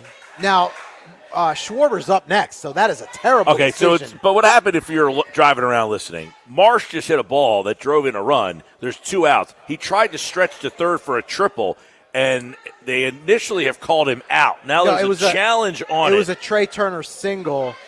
Oh, he tried to go from first to third. Marsh was thrown out at third, and then they challenged it. And Kyle Schwarber's up next, so that's why it's a terrible decision. But and his run means nothing. Nothing.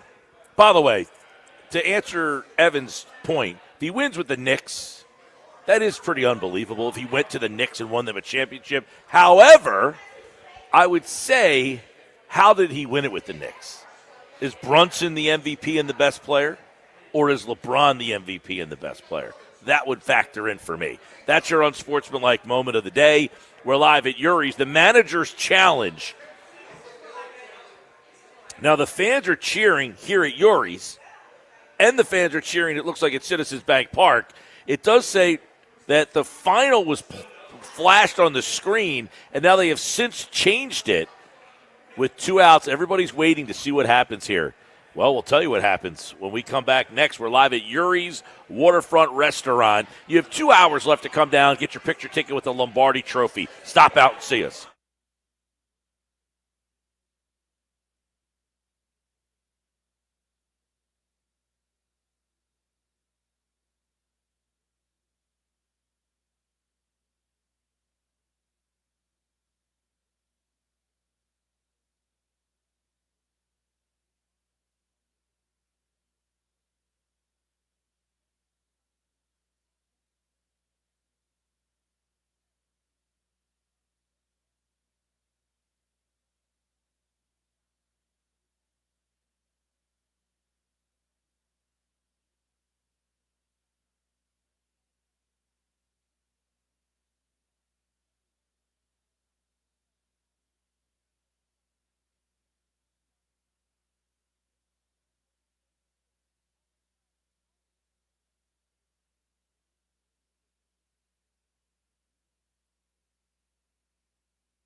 All right, 4 o'clock, time for football at 4. It's powered by the Inside the Birds podcast. It's brought to you by Bet365. Wherever the sport, whatever the moment, it's never ordinary. At Bet365, well, the Phils go down today at the watch party here at Urie's, but we're starting to fill up. People can watch the second game of the doubleheader. Man, they had 2 on. They called Marsh safe on that play, Pete G. Yeah, they called him safe. They bailed him out. Yeah. Then Turner stole second, and they had second and third with 2 outs in the bottom of the ninth. And Kyle Schwarber came to the plate, and he struck out. On 101, by the way. 101 up at his face, and yet Bryce Harper on deck. So this is one of those first situations where we see a spot where you had to pitch to Schwarber because Harper was on deck. You know, you said Robert Suarez was the pitcher. Mm-hmm. He was the one that Harper hit the home run off of the Bedlam to the bank. Right. Yes, and he's waiting on deck. So you know Suarez is trying to go after Schwarber, and Schwarber can't get the job done. He strikes out and ends the game. The Phillies lose 6-4 in game 1 of the doubleheader. But really, this game was lost early in the game with all the walks from Mick Abel. And it was a good rally, though, for the boys. And yeah, well, the night. Do you know it's the same day as the Phillies game that ended at 4:41 in the morning? I did see that on social. Is that today or was that yesterday? No, it's today. Yeah. It was against the Padres, Yep. a doubleheader. Yep. So they're playing the Padres in another doubleheader today. We're at Urie's Waterfront Restaurant in Wildwood. Little football at 4. Bring in Jeff Mosher. We'll talk some football right now on the Sports Bash Live 97.3 ESPN. We had a good football conversation yesterday with Adam Kaplan. We were talking about the trades that are going on, the Pittsburgh Steelers making all sorts of trades. We also got into this collusion thing. I don't know if you heard the podcast, Jeff, with Pablo Torre and Mike Florio. You know, we were talking about guaranteed contracts in the NFL and whether we'll ever see that end up happening. But the whole thing about collusion, people keep asking me, how come this hasn't been talked about more? Usually when something of this magnitude would come out, I would think the NFL, if there was a collusion thing, which is they're suggesting it is, they're probably also saying, don't talk about it, right? This is probably something that they don't want to kind of get into all that much. Because I don't quite frankly think the fans care all that much. I think they're on the side of the colluding. I think the fans don't understand everything that went into it, why it went into it, and I think if you're looking for somewhat of a secondary culprit in this, just based on what I know and have read, is that the NFLPA, who would want to represent the players in this situation, didn't seem to have an open gripe about it, which was surprising to me. I mean, when this happens in baseball, or when there's even the thought of collusion in baseball, the MLBPA is the loudest voice in the room, pointing to the owners.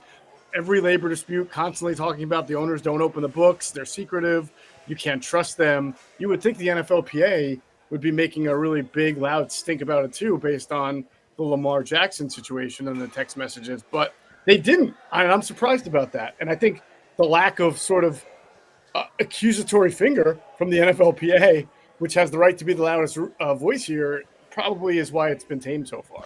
Well, I mean, and this is an interesting football conversation. You know, the whole the avenue of the guaranteed contract, the fans are generally against the guaranteed contract because they're saying once you get your money, you have nothing left to play for. So this is why I think that the fans are not outraged by the fact that this was kind of hidden from them, is that, well, we don't care. We don't want guaranteed contracts. So this whole notion of the other sports, you know, you look at baseball, well, you got to pay the guy. You got to pay him the whole contract. It's guaranteed whether he plays or not.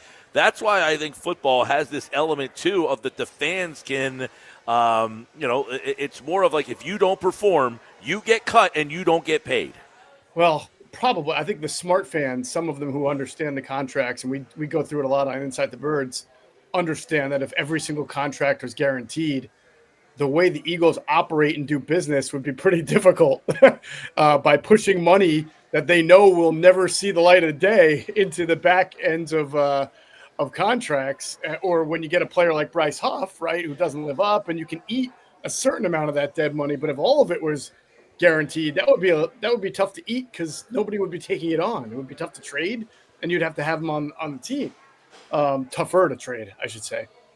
So, I don't even think most fans understand the complexity of the contracts. I just think that in general, it's hard for fans to side with either millionaires or billionaires. I think they try to stay neutral in it all. Yeah. Well, and that's the one thing is I do feel, though, there is an element of if you don't perform and you end up getting cut, you can't just do that in the other sports because the element is, hey, I still owe you 5 years, $35 million. You're getting that whether I cut you or not. I can say, hey, I'm cutting you to do something, but there's still the economic. Now, football, some economics with the cap. You do take cap hits and stuff like that. You do get some penalty for giving out bad contracts. You don't just automatically get out of but you get out of paying the guy. Yeah. And there's also the element of it's sort of easier to default the player than say ownership or the owner. So the owner also has a job to do and to perform, right? As far as giving money out, hiring the right people, not just hiring the right people, coaches, but also front office. Yeah, and if ownership doesn't do their job, there's no money taken away from them. You know what I'm saying? So it's so much easier for fans to just say, well, these players stink. Even if they don't, they just weren't in the right fit, or if they were overdrafted by an incompetent scouting staff, which we've seen quite often. But it's just, it never works that way where the common fan will blame the owner as much as the player. It's funny because I feel like more and more, don't you feel like more and more in sports? Like there was a time we can go back and kind of revisit. It's funny because the Daryl Morey's kind of going through this right now. Like, what has he ever won? He's made all these mistakes, and his record would say he's won a lot, but just never won a title. Where Roseman was being, basically people wanted him fired, and people were blaming the Eagles front office. I don't know about ownership so much. Urie has been able to kind of. Not that he deserves criticism, but I'm saying he's never really been looked at as a negative here. But there was a time where people were kind of pressuring, why won't Jeffrey get rid of Howie, right? Oh, absolutely. There's no doubt. I do think the GM probably is secondary to the player as far as people who get blamed. But, whereas the owner, you almost have to be like Woody Johnson of the Jets, like bad year after year after year. The Bengals aren't bad year after year, but they're the way they go about business. Yeah, sell the team. Yeah, right, exactly. But even then, it's still that's like the last line of defense, right? It's like when you're tired of blaming the players and the front office, then you shift to the owners. Jeff Mosher, Football at 4 from the Inside the Birds podcast. And, of course, you can check out the podcast on all podcasting platforms as you kind of get through the summer here. We're inside 3 weeks to training camp. We're kind of looking at all the football stories that will matter here. And we talked, we had a question the other day for you in the mailbag that had to do with the NFC and any of the teams there. One of the teams, you mentioned San Francisco. A lot of people keep asking me about the 49ers and whether or not that is a team that had a bad year last year because of injuries, or do we think they're a legit challenger to Philadelphia, Washington, Detroit? Are they on that level yet? Do we think they're back there? I thought that was an interesting team that I thought it was you that brought them up. I had brought them up as a team that, I think a couple of months ago I was looking at them and saying, I actually predicted their bad season last year. And it happened, and I also felt that they'd be primed for a bounce back this year. They've lost a lot of guys, though. From whether it's Dre Greenlaw or Hufanga. I mean, they've lost. They don't have Deebo Samuel anymore. They lost their left tackle to the Chiefs. Not their starting one; he was starting in place of Trent Williams. But they're a team, Mike, kind of like the Rams 2 years ago, where you bank on their coaching staff, their ability to develop certain players, and the fact that they do have talent. And Christian McCaffrey has been healthy all throughout the offseason, and he's obviously a game-changing type player. Brock Purdy has done well. Last year he did not do well, but when he's been protected and had good weapons around him in that offense, he's done really well. And then on defense, they still have Bosa, they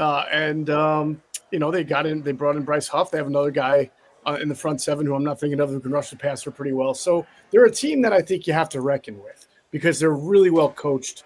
And when they're well coached and they're healthy, they can beat anybody. Then Purdy, by the way, is now kind of established himself as the guy there. We'll see if we'll see what their offense looks differently with the Debo not being there anymore. Ayuk, obviously had the injury, so we'll see how much different their offense is from the one from 2 years ago. Looking at some of the contenders in the NFC, I want to get your thoughts on Green Bay after we saw them in the playoffs. They were the team that everybody loved last year. Is that a team in the NFC that you're looking at as a challenger? 100%. I think Green Bay is really good. I mentioned the Rams.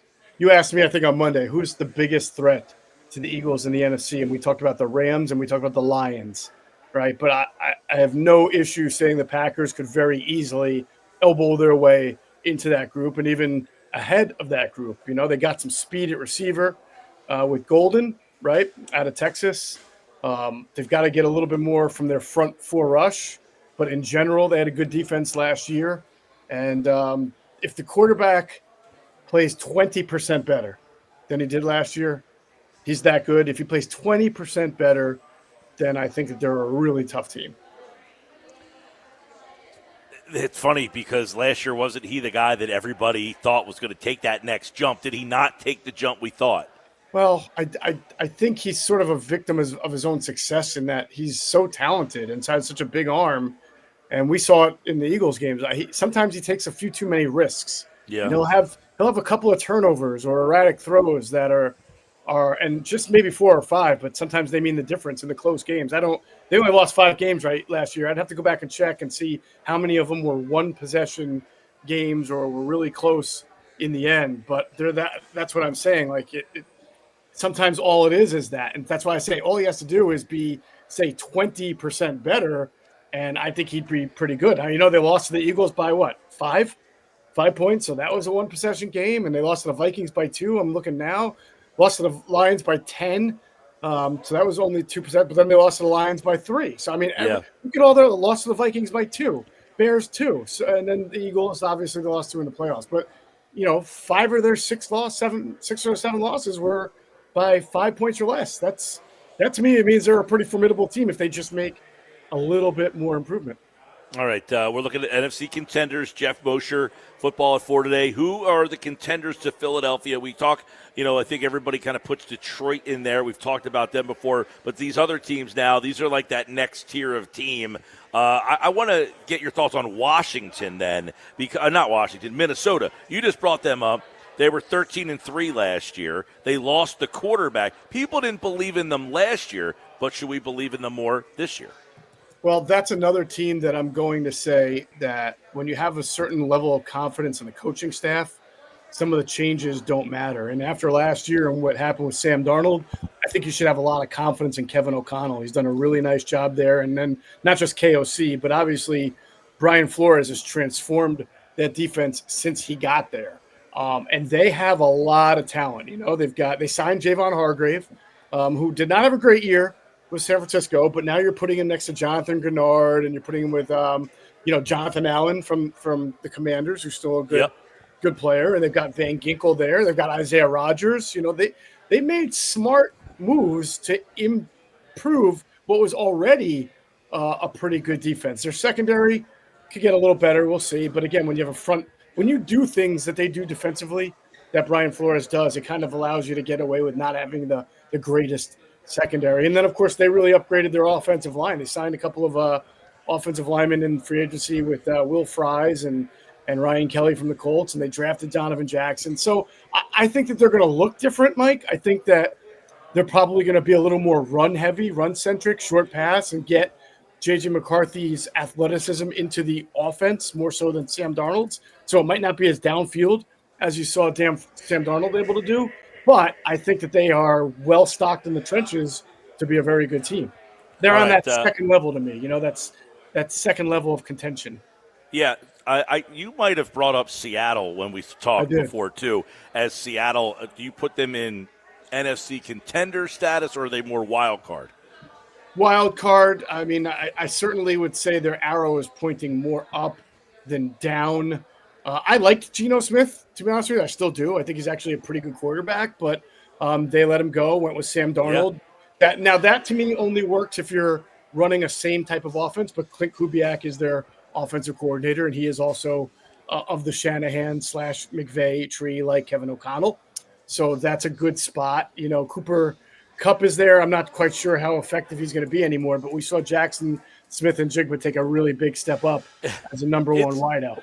Isn't it funny how fast guys lose it? I saw today Nelson Aguilar retired, and he went back, but it's like, not that, and Nelson wasn't on the same level, but these wide receivers, it feels like they go from 0 to 60 and then right back down to 0, like almost instantaneous. You go from awesome to like insignificant very quickly at that position. Yes, very much so.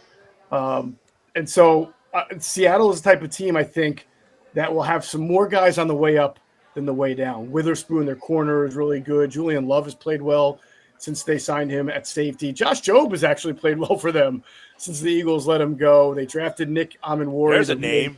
Yeah. He was a part of like that group of when they had like 5 or 6 guys that were all like this guy and this guy and this guy and this guy. I guess he didn't stick. No. No. But I think McDonald's doing the right thing. He's, bringing in guys to fit his system. I like their pick when they drafted Gray Zabel, the offensive lineman. So they're not the type of team that when you stack them up against the Eagles, you can say, well, you got blue chip for blue chip, blue chip for blue chip.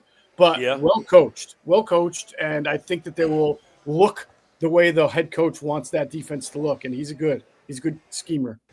All right. Well, we'll be taking a look at some of the NFC contenders the next couple of weeks here. We have our division previews with Andrew coming up on Thursdays, and of course, Adam will be on Friday's show. Actually, no, we're off on Friday with the 4th of July here. So it's the last Mosher for this week. We'll have a Mosher Monday mailbag for you right here on the Sports Bash. So get your questions in. You can always send them to us email. You can social media, text board. Mosher's back on Monday for a Mosher Monday mailbag. All right, Jeff Mosher. Hey. Don't forget, check him out at phillyvoice.com. What's up? We're just going to recommend to you before you get out of Urie. It's a great spot. Get yourself some crabs and garlic butter, okay? You'll thank me later. The all-you-can-eat crabs just started, 4 o'clock, but I'll be there in an hour. 50-cent wings for the Phillies game while we're here. Can't beat that, although the game just ended. But, it's funny. The bar was full. The game ended. Everyone's going to change and clean up for game 2. They'll be back here. So we'll get the crabs at that point. All right, bud? Yep. Got to be in the garlic butter sauce. You'll thank me later. Take care, bud. All right, man. Jeff Mosher, as always, Football at 4, powered by the Inside the Birds podcast and brought to you by Bet365. Whatever the sport, whatever the moment, it's never ordinary at Bet365. We're live at Urie's Waterfront Restaurant. I got the drink menu, PG. I think we'll get the chef out here, get a big pot of those crabs, dump them right here on this black tablecloth. You going with the picnic table style with I the would. bang right there? I would, yeah. Let me give you the quick bar menu. We told you if you're coming to stop down for the night game. Now, everybody was out here for the day game. We appreciated everybody who stopped out. A lot of people got their picture taken with the trophy out there, and we're hanging out. We had a lot of Phillies jerseys, and then they started to cross over to Eagles jerseys because the people were like, well, I want to wear my Eagles gear to get the picture, but I'm watching the Phillies game. So when you come back for the nightcap, get your Phillies gear. They got the second game coming up. But this is the spot, and I told you I was going to get you the update on the beer menu. Dogfish Head 30-minute. I'm telling you, I'm a big fan of that. It's a new one. It's a very light one. Bonesaw Swoosh. That's up by you right there in Gloucester. Bang. Great little thing. Tonewood Freshies. Check that out. They got the Tonewood Fuego. Now, I recommend this. If you come here and get the Tonewood Fuego, get it early and often because the last time I told people that they had the Fuego here, they told me it sold out in about 2 hours. There you go. So you want to get here and get the Fuego for the nightcap. All right, Phillies tonight, 6 o'clock. Don't forget, that's the second game tonight, 6 o'clock. It's going to be Christopher Sanchez pitching for them. For the Phils, Dylan Cease will throw for the Padres. All right, when we come back. The Mets did lose, by the way. Their game 1 of the doubleheader. Yeah, I got people on the YouTube channel said at least the Mets lost today. Sanchez will lead us to victory in game 2. Count on it. All right. Like Yuki Washington, I can count on it. News you can count on there. All right, when we come back, it's another edition of Nick's Nuggets. Nick Earnshaw joins the show. We're live at Urie's, and we'll be here till 6 for the Phillies watch parties. Every Wednesday, stop on out and see us. By the way, I got to give a shout-out to Russell and Jackie who stopped by. They brought me this unbelievable Masters polo from Augusta. This is unbelievable, Peachy. Look at that thing. That's the real deal Holyfield right there, right from Augusta.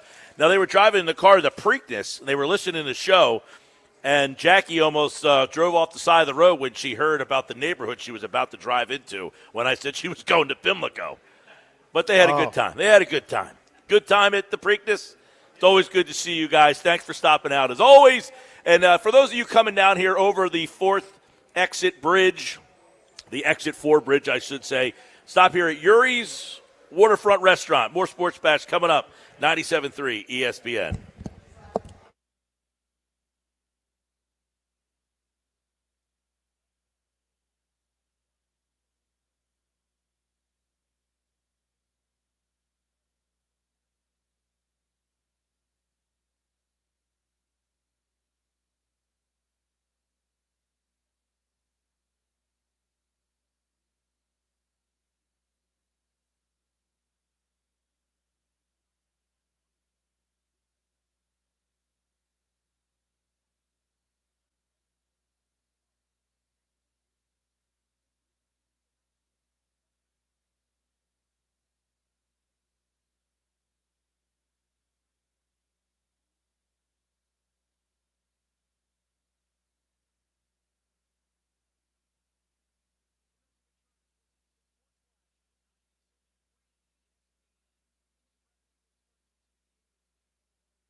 All right, coming up, it's the Nuggets. Earnshaw will be here in just a second. Hey, don't forget, today is usually a Stump the Sports Geek Wednesday. But since we're on remote today, we're going to do Stump the Sports Geek tomorrow. And our prize for tomorrow, we will have a 4-pack of tickets to go see Joe Conklin in the City Rhythm Orchestra at Wildwood High down here. We're in Wildwood, so we figured we'll do a little Wildwood theme, and we'll give away these tickets to see Joe Conklin right down here in Wildwood. That is for tomorrow's Stump the Sports Geek, Josh. How do you feel about the pressure you now have to win tickets to see Joe Conklin for the people? Listen, the pressure has nothing to do with the prize. It has everything to do with the subject of the questions, okay? What was the topic last week? You did pretty good. Last week, I think, it was Sixers players where, they went to college. Sixers colleges. That was How did last Josh year. do on that? 7 out of 10, I think, right? Yeah, I got 7 out of 10. Well, some of them it helped that Mike Pete did it in the last, 15 years. He didn't go, crazy far back. Yeah, so I gave you the player. It was like draft night. So I said, with the 18th pick in the 2012 NBA draft, this team selected this guy. Where did he go to college? Shake Milton went to SMU. Yeah, Shake Milton was one of the I wouldn't have known that. Yeah. Well, this week you're playing for the ticket to see Joe Conklin. The show, by the way, is July the 11th. If you want to go, it's Friday night, July 11th at Wildwood High School. The doors are at 7:30. The show time is at at 8 p.m. Sorry, the show time is at 8 p.m. It's a great night. Friday night down in Wildwood. You can't get better down the summer Love at the those shore Wildwood days, than man. that. All right, Nick Earnshaw is back for another edition of the Nuggets. They're brought to you by The Hub, gear that works as hard as you do. We just saw the Phils. By the way, there goes Joe Conklin. There goes Joe Wechter. See you guys. Thanks for stopping out here. They stopped by and saw us here at Urie's Waterfront. So good to see them stop out here. They wanted to get their picture with the Lombardi Trophy, Earnshaw. Oh, that's awesome. I love Wechter. Great guy. Conklin as well. Both great dudes stopping out. Great job by them to stop out, see the Lombardi. It seems like a great time out there at Urie's. Yeah, man. Actually, Joe's living down here in the summertime now that he's retired. Yeah, there you go. Absolutely love it. He's a big beach guy. Joe Wechter has learned a lot from that guy. But we got to get into the Nuggets, Mr. Mike Gill. And, not so money Mick Abel today. I mean, 1 2/3, 5 earned runs, 5 walks, 3 Ks, 2 hits. Honestly, are we really shocked? Are people on Twitter so shocked by what they saw out of Mick Abel today? Because I'm not. This is the Mick Abel. This happens every once in a while. Last year happened a lot. This year hasn't happened as much. He has had walk issues in the past. So I am not shocked that he had a bad start where he walked a lot of guys. And people are saying, his trade value's down, etc., because of a couple of bad starts. No. This is who Mick Abel has been for a while. He can look great at times, and he can look really bad at times. And today was one of those really bad outings for Mick. So I don't think his trade value has gone up, down. It has stayed the same, Mike. Yeah, I don't know what to think about his trade value. We were talking about this earlier in the show about where was it at the beginning of the year? Probably minimal. Then he has the 2 starts. Against the Mets and the Cubs, he gets lit up, right? Yeah. So the season starts in Clearwater. No trade value. Out of sight, out of mind, no value. He gets called up, has 2 excellent starts. What did that do for his value? Where did that shoot his value to? We don't know. Then he has a couple of bad outings against the Mets and the Cubs, as you just talked about. And now he's had a couple more bad outings. So he had no trade value at the start of the season. He elevated that to where? And now plummeted it back to what? I don't really know. I don't know if it's really plummeted. I don't think it's there. I think it went back up because he started the year really well, strong, got to the big leagues, right?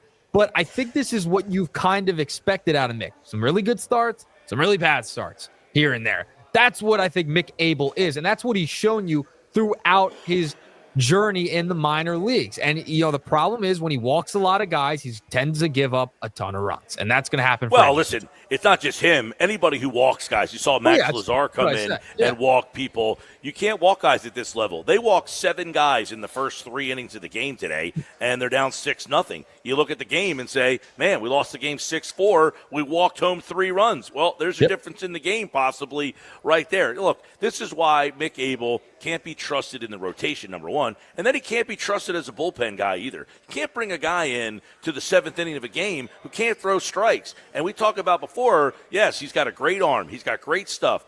But, unfortunately, he cannot be trusted yet. And I would say at this rate right now, Mick Abel is not a piece for the 2025 Phillies. I would say he is a trade chip for the 2025 Is he – let me ask you both this question. Is he a Gavin Floyd, Spencer Howard, Ben Lively, overhyped 5th starter that fans and media like to do in the past? Is he just one of those guys?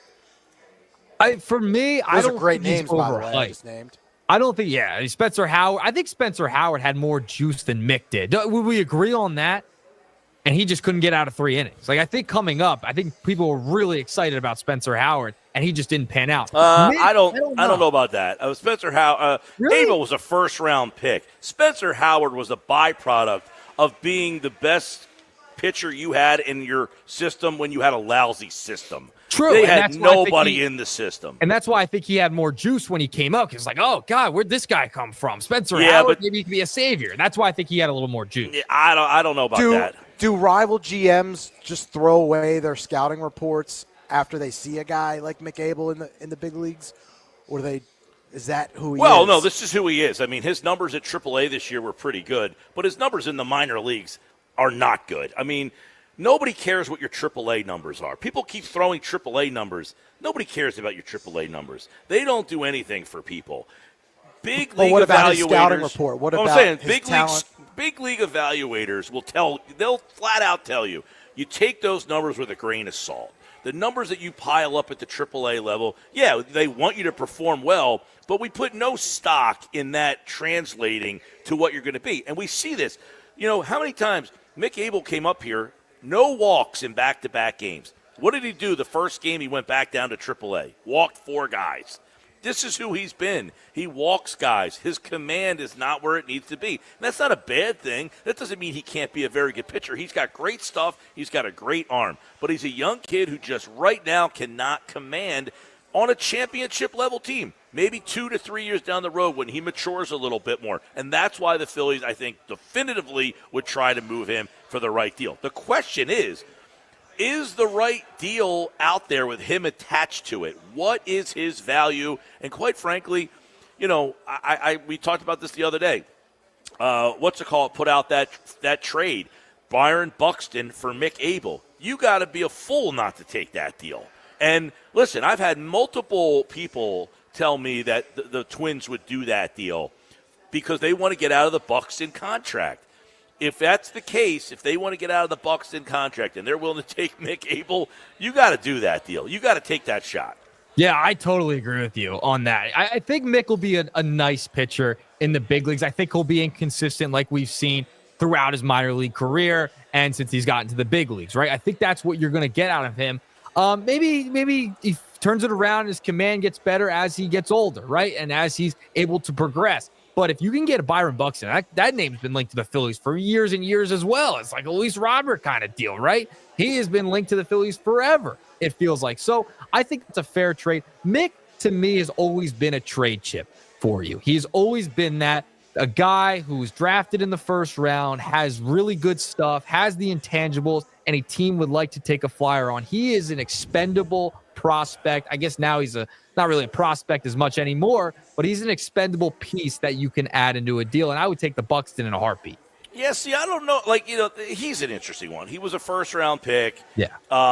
So he always will have that attached to him. He's still only 23 years old, though. You think about it. He's 23 years old. You're still a prospect at 23 years old. But I'm saying, in terms of his prospect status, he's still a 23-year-old pitcher that should, as a former first-round pick, who now has a little bit of big league experience. But the question is, Like, Mark Appel was the number 1 overall pick in all of Yeah. baseball, and he never got a shot. I mean, until he was like 30 years old. He was always the number 1 overall pick, so he kept getting traded and bounced around because people always will look at your arm talent as the former number 1 overall pick. I think Abel is past that level. I think he's better than that, but I don't know that right now he has the value that you thought he did a month ago. He does have a 5 ERA. And does his timeline jive with the Phillies timeline? This window that we keep hearing Well, about? that's another good question. I don't think so. Does the timeline jive? Because right now you got Wheeler. Now, you could say this. Wheeler says he's going to retire in 2 years. Could you keep Abel around and keep developing him and then call him up when he's 25 years old? And now he's more polished and more developed, and he jumps into that spot of the rotation. You've got Wheeler signed, Nola for 6 more years. Christopher Sanchez is signed. You got Luzardo with controllable years, and you've got Painter. So is his timeline there? I don't know that he has a guaranteed spot in your rotation, but is he that guy who's the fill-in starter here and there? Yeah, and it's what do you do with Ranger Suarez? Does he come back in the offseason, right? Like, is he going to be back? Are they going to give him a contract? I mean, then their rotation's fairly set for the next couple of years. It feels like if they bring back Ranger, Sanchez, Nola, and then you have Painter. That's 4 spots, and you can always go out in free agency or make a trade. So, I mean, you don't necessarily – he's an expendable piece. That's why his name has come up so much in trade talks. And you have Wheeler for 2 more years after this, 26 and 27. So, I mean – do you really want to wait around for Abel, or do you want to make moves for now and for a couple of years? You're kind of set in your starting rotation for a while there. He's an expendable piece to try and get a bat to win right now.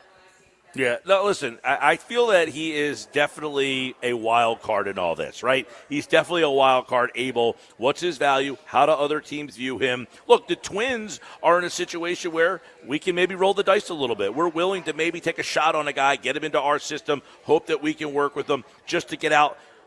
There's different levels of teams in terms of how much money they want to spend in the major leagues. Minnesota doesn't want to have to spend a lot of money on a player when they're not winning. So they can get out from under the player to get a controllable young player who's got a lot of top-end talent. You can see teams taking that shot, and that's why the Phillies are in an interesting spot with Abel, because I don't think they look at him as a part of the 2025 Phillies, and I'm not sure he has an avenue to be a part of the 2026, 2027 Phillies either. Yeah, he's an expendable piece. Hopefully he can pitch a little bit better. Maybe it will make a difference before the deadline, a couple more starts, and he pitches well. Maybe it could make a difference on that July 31st deadline. All right, let's move along. Nugget number 2. Got to talk about the 76ers. Mike, am I one of the only people excited about next year? I'm a little excited. I mean, I maybe want to be in a minority here. Tyrese Maxey was on the podcast with John Clark, Takeoff, and, they bring in Watford, and Tyrese Maxey had a little nugget regarding their relationship. Let's take a listen. I think we were roommates around like 10th grade at a camp. And ever since then, we've been we've been locked in. We talk every single day during the season. We talk basketball. He's someone that I've always wanted to play with. I never really played with him. I always played against him. And, we've been friends through competition. But I think he'll do a really good job of complementing this team, honestly. So a little nugget from Tyrese Maxey on Takeoff with John Clark from NBC Sports Philadelphia. So I found that very interesting that he comes in. They were roommates in 10th grade. And there was also another part of that interview that was fascinating, and that he started a group chat with Paul George and Joel Embiid, and that they might work out together outside of the practice facility in August. Mike, I'm getting excited. I'm getting a little excited. There seems like Tyrese Maxey's taking control of this team and being the leader at 25 years old. Who knew? Yeah, well, listen, it's going to be a tough hill for Sixers fans to climb in terms of getting excited, I think. It's the same team. They're bringing back the same team. But they didn't play last year, Pete. They were all hurt. Group of guys. Yeah, but they didn't play Are together. they, though? 2 of them weren't on the floor. Now, I guess the answer is, well, I'll believe when they're on the court when I see it, which is fair. I can't argue with that comment. The Sixers are all tied. The highest end of your success is tied to your health for this team. If they're not healthy, they have no shot. if they are healthy, what is their shot? That's the question. It's not like they're a guarantee if they're healthy. But what I would say, look what's going on in the East right now. Yeah.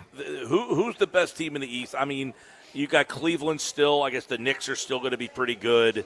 I like Orlando. I think Atlanta's done a good job this offseason.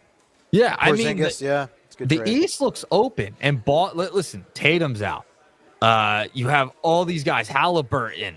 Dame's now a free agent, so who the heck knows where he's going to end up? He can't play this year. Yeah, I know. He's hurt too, but he's also a free agent. So if he could come back at some point next year, who's he going to play for? Is he going to be in the West? Who knows? But the East is just open for the Sixers. And the criticism, if they can get on the court and play together, yeah, that's the number one goal. Can they stay on the court? I think the excitement for the team comes down to number one. See, it's hard to say I'm getting excited about a team where my excitement is, are they healthy or not? If the answer is no, then I'm not excited. If the answer is yes, then yes, you've got some excitement out of me that, listen, I'm a hoop guy. This year was miserable. I had the worst time ever trying to watch this team this year. Yep. They gave me no joy at all. But what did give me joy was McCain and Maxey, and I think VJ Edgecombe is going to be a fun guy to watch. So there are elements, but all the elements are still tied to the two old guys. Yeah, it is. It's tied to Paul George. It's tied to Joel Embiid.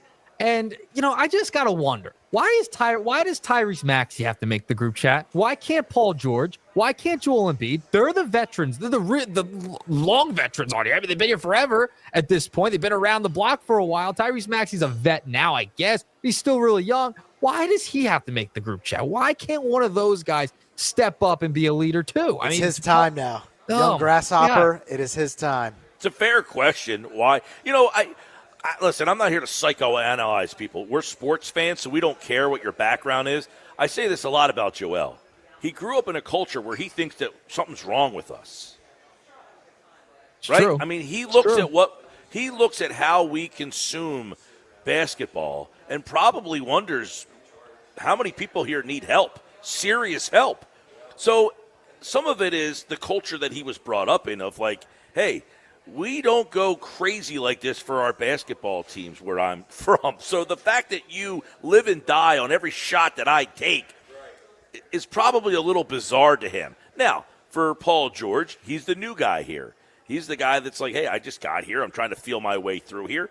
But I still don't understand why that precludes either one of them to say, hey, guys, we have a group chat together. We're going to stay in touch. We're going to get on Streamline. We're going to get on the same page. Yeah. Not that hard.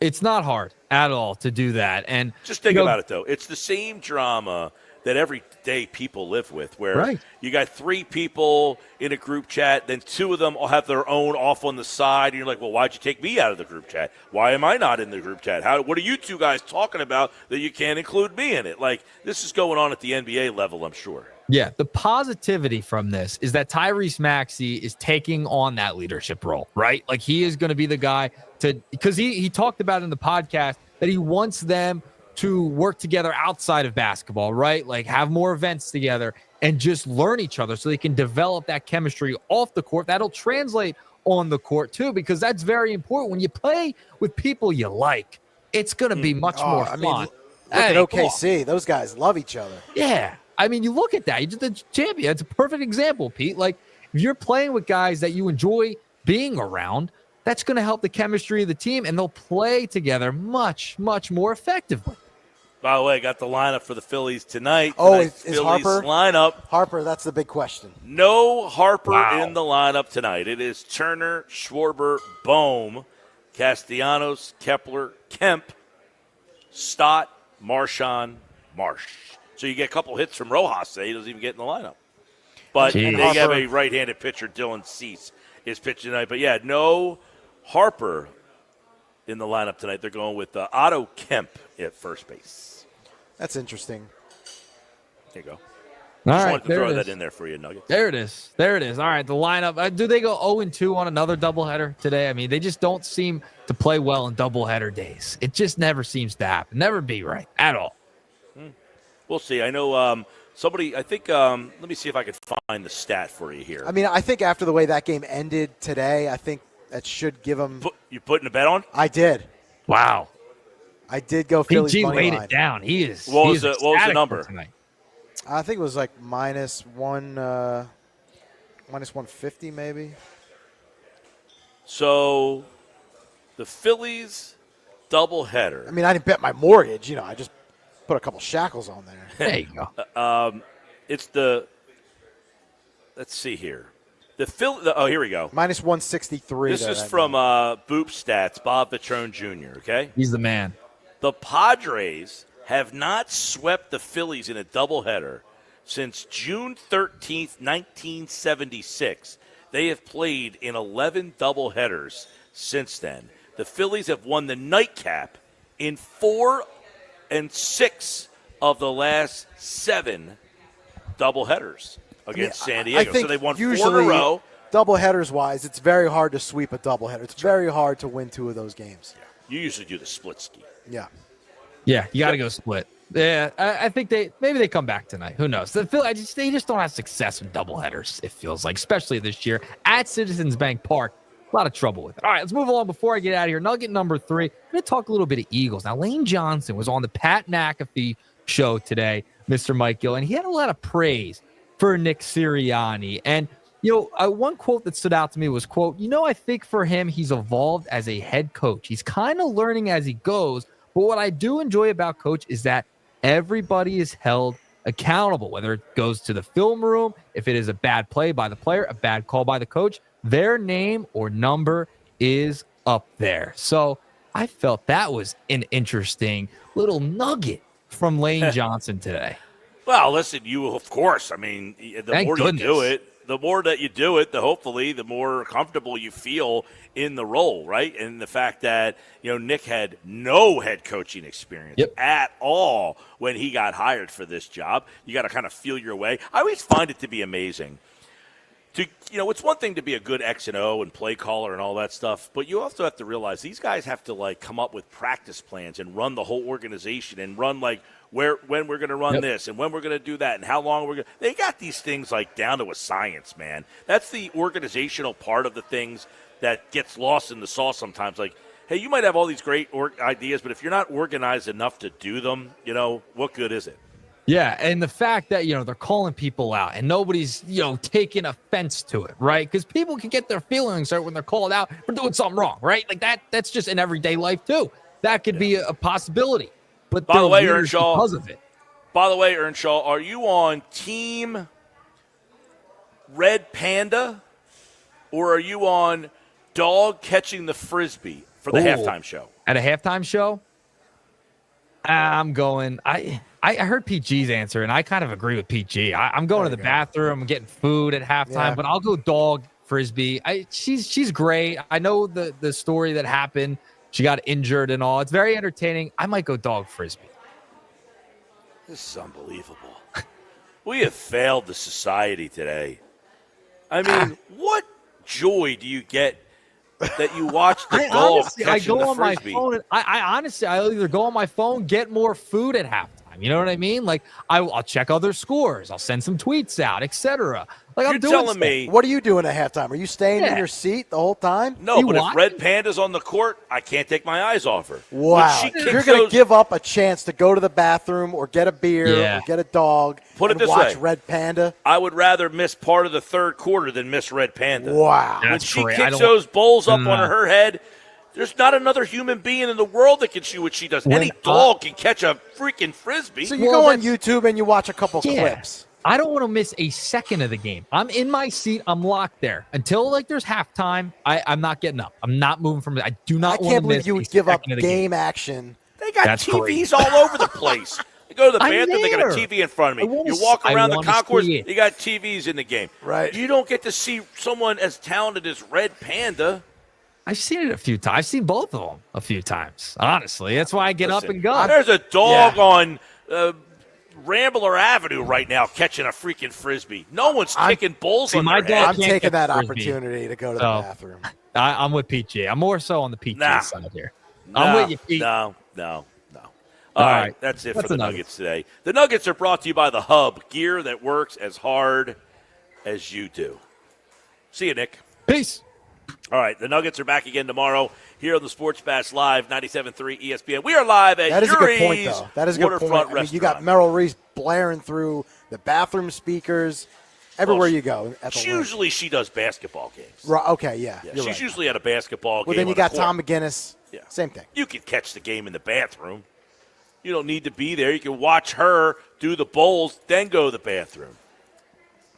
We're at Urie's, by the way, for the watch parties every Wednesday in July and August. And during the watch parties, great specials, 50-cent wings, half off the pizzas, $1 hot dogs, $5 drafts, and the Lombardi Trophy is right when you walk in the door. The amount of people that have got their picture taken today has been awesome. And people come in with the Phillies gear on, then switch it to the Eagles gear, then going back to the Phillies gear. We had a good time earlier with the Phillies game on. They got the second game tonight at 6 o'clock, so you can watch that game here as well. I'm sure everybody is kind of getting the refresher now after the first game ended. Game 2 tonight, Phillies and Padres.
All right, last hour of the show. We're live at Urie's today, Waterfront Restaurant in Wildwood, just off exit 4. Our Phillies watch party record is 0-1.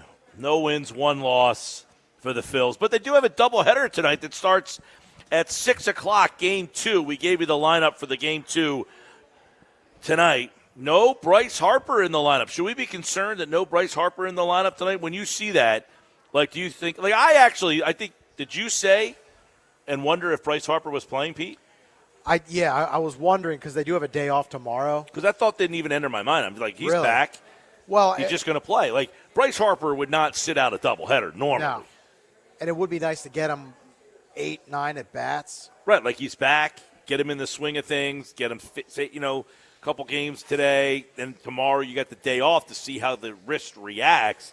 I am a little surprised that he's not in the game today. Do we think this is a precautionary thing, or is this more of like maybe it didn't, it's a little sore? Knowing Topper, I would think they're just trying to take it easy, and it is a precautionary I would imagine, thing. right, that the organization kind of had this planned out ahead of time. Right. Right? According to Topper said that the trainer's report was positive on Harper's wrist after Game 1, and he wants to talk to Bryce about how he's feeling before making a decision on Game 2. But the lineup's already out. He's not in the lineup. Mm-hmm. So now, I mean, from what Harper said the other day, this is just how it's going to be for him, right? I mean, this is just how it's going to be. He could play one day was standstill, right? His recovery's at a quote-unquote standstill. That's the line that he used. like that, right, that he could play one day and not the next day, or, he might not play 3 days in a row, or who knows? I mean, this is all a feeling out period. I will say this.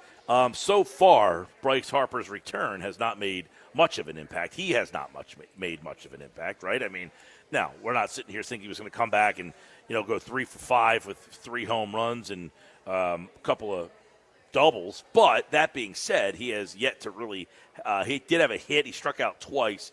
Harper's down to 256. His on-base percentage is 368. So the Phillies have a compromised Bryce Harper. That's for sure. Right. That's they have a compromised Bryce Harper. The question is, how compromised will he be and for how long? How much longer will this be something that doesn't allow him to be the Bryce Harper that we've come to know? That's the question. That's the Joel Embiid question, right? I mean, Embiid's a compromised athlete sometimes when he's out there. Is this something that Harper's going to have to get addressed in the offseason with surgery or something of that nature? Yeah, so Thompson met with the media after the game. 30 minutes later, the lineup came out. So did he meet the media, tell them that, go talk to Bryce, and Bryce say, hey, I'm a little sore? I think it was predetermined. I think they said to him. So you think the organization said, look, today he's going to play the first game, not the second game? No matter what happened. I tend to agree with that as well, right? I tend to agree with the fact that he probably was, before the day started, they probably had a plan to say, this is the lineup today. The only thing that doesn't make sense is they have an off day tomorrow. So he really could have played both games. He could have played both games because they have the off day tomorrow. Correct. That's what I was saying earlier. Right, exactly. I agree with you there. 609-403-0973. 609-403-0973. What do you think about this comment Jim Bowden made from the Athletics, the former GM of the Cincinnati Reds, everybody? Says, quote, the Castellanos rumors just never go away. And for that reason alone, multiple GMs think there's a chance he could get moved if Philadelphia can find a better right field option. Wow. That's a whopper of a comment there, by the way. I'm a little surprised by that, right? I wasn't. Trade deadline season comes around. I'm not expecting them to change their lineup like that. I thought they'd be adding to the lineup and not just swapping. Okay, well, do you by the way, what a joy to see everybody taking their picture with the Super Bowl trophy. We have a line here now. Yeah, if you forgot, the Lombardi Trophy is here. You can come down and get your picture taken with the Birds Championship Trophy. It's here till 6 o'clock tonight, so you got about another hour if you're in the Wildwood vicinity. We'll be here every Wednesday here at on Rio Grande Avenue, Wildwood, of course, at Urie's. But let's get into this a little bit longer, a little bit deeper here. I don't want to say I'm not a Castellanos fan. I want to make that clear. I have no problem with Nick Castellanos. What I do have a problem with Nick Castellanos is I had higher expectations for Nick Castellanos. Is that fair? Yes. So I'm not like a Nick Castellanos hater. I'm just giving you my opinions. I like Nick Castellanos. I loved the signing. I'm extremely disappointed by the signing. Does he stink? No. But you just said is that you're surprised because you thought they would be adding. And I said not before. Swapping, swapping. I tweeted this out before. Okay? The Phillies have a problem at second base, left field, center field, right field, and catcher. And my point was this. If you think you can get an upgrade to any one of those positions, you do it. And that includes Nick Castellanos. But if I can improve Nick Castellanos, I make a trade that if it includes him leaving, that I can improve that spot, then I do it. Don't you have a pecking order, though, of your priorities? I do have a pecking order of my priorities, but none of them are so – like, what would your pecking order of those guys be? Like, to me, Left Nick field. Castellanos is duplicitous to Alec Bohm. They're both guys who are hitting like 280. But Bohm's just a better hitter right now. They're than both Castellanos. constantly in trade rumors. That's another thing. Well, it's interesting you say that because we were talking to somebody the other day. Was it Doug Glanville that we had on earlier that basically said he thinks Bohm's too important that they can't move him? And you can't have – this is the problem I have. It's not even Castellanos. It's that Castellanos gets paid $20 million to be Alec Bohm. I've already got Alec Bohm. And I pay Alec Bohm $7 million to be that guy. I'm paying you $20 million to be better than Alec Bohm, and I'm not getting better than Alec Bohm. That, for me, is why the Phillies and this Jim Bowden comment makes me very interested in that he says the Castellanos rumors just never go away, and for that reason alone, multiple GMs think there's a chance he could get moved. If Philadelphia can find a better right field option, and it goes back to what you said in the pecking order, can they find a better right field option? Can they find a left fielder? But here's the thing. If they find a better right field option that can do what Castellanos was supposed to do you need a better left field and center field? If your right fielder is better. You know what I'm saying? Yes. So, like, in other words, if Castellanos is hitting, let's say they got a right fielder. I don't know who would be available. Give me a right fielder. Josh, is there a right fielder that you would say is better than Castellanos and is what the Phillies need? You know, a right-handed bat. So, in other words, they got this guy. They got rid of Castellanos. And now this guy hits fourth. And then Bohm hits fifth. The rest of the guys can stay kind of where they are. But what if your fourth hitter was better than Nick Castellanos? Does that entice anybody? I mean, my question to you, Mike, is are we just saying any right fielder? Because there's a lot of guys better than Castellanos. Are you saying right fielders we can actually acquire within reason, and it's not a crazy trade? There's a guy who plays first base for the Phillies that would be a better right fielder than Nick Castellanos. That's true. Well, there's no guarantee that guy wants to play right field, Pete. To answer your question, Josh, yes, a right fielder that a guy – I mean, now you could say, well, why? In other words, let's say a team for some reason. Here's the problem with the comment from Jim Bowden, and I'll play along here. He's saying multiple GMs think there's a chance he could get moved. Do any of those multiple GMs want Nick Castellanos? Because I don't think anybody wants him is part of the problem. Highly doubt it. Right, so he's saying multiple GMs think there's a chance he could get moved. Who's taking him on? Especially when Castellanos himself wants the defensive statistics, his analytics. That whole thing is just ridiculous. I mean, that's just an example of Castellanos being a bonehead. Like, he's almost making play of the fact that it's like, oh, well, these analytics say that I'm not a good right fielder. Let me see those numbers. You think? Okay, you don't think he's being serious about that? Well, if you read both the what was the lady we had on? Charlotte Varner from The Athletic. If you read her article about Castellanos, like, And as Mike put it last week, Mike, if you read these comments from Castellanos in his own voice, right, you kind of can tell that Castellanos is being a bit schmucky about this. Well, I think Castellanos, number one, Castellanos is you can't trust him, right? He's so aloof. Yep. He's just not a trusting. The game on the line. Is that the guy you want to summons to go to the plate and say, No. win the game for me? Never. No. Of course not. So I go back to what I said. I got to find the tweet. Because I tweeted it out a couple of weeks ago, that they were deficient in these particular areas. And I said, if they could find an upgrade to any one of these players, you do it. And he was on that list. And we talked about this in the offseason heading into Clearwater about shaking things up, right? Shaking up this lineup. Maybe Castellanos is the guy if you want to shake things up mid-season. So wouldn't be surprising at all. Now, I would say this, Josh, we threw out the trade a couple times, and we keep asking the question. Right. What if you traded so-and-so and so-and-so, and in return you got Felix Bautista and Cedric Mullins? Now, what if part of that – now, the problem is I don't think Baltimore would take Nick Castellanos. Baltimore's too cheap. Right. That's not a fit. Mike, what about the Red Sox? Would they take him – you're not getting Jaron Duran for – the Phillies would have to pay off his contract. They would have to pay a chunk of his money. Yeah. Mike, to your previous question, if I can hit on it really quick, because you asked about other right fielders. So part of the problem with the right field position right now is that the majority of guys are actually left-handed hitters who are right fielders. Because guess what? If you go off of MLB Network's top 10 right fielders right now,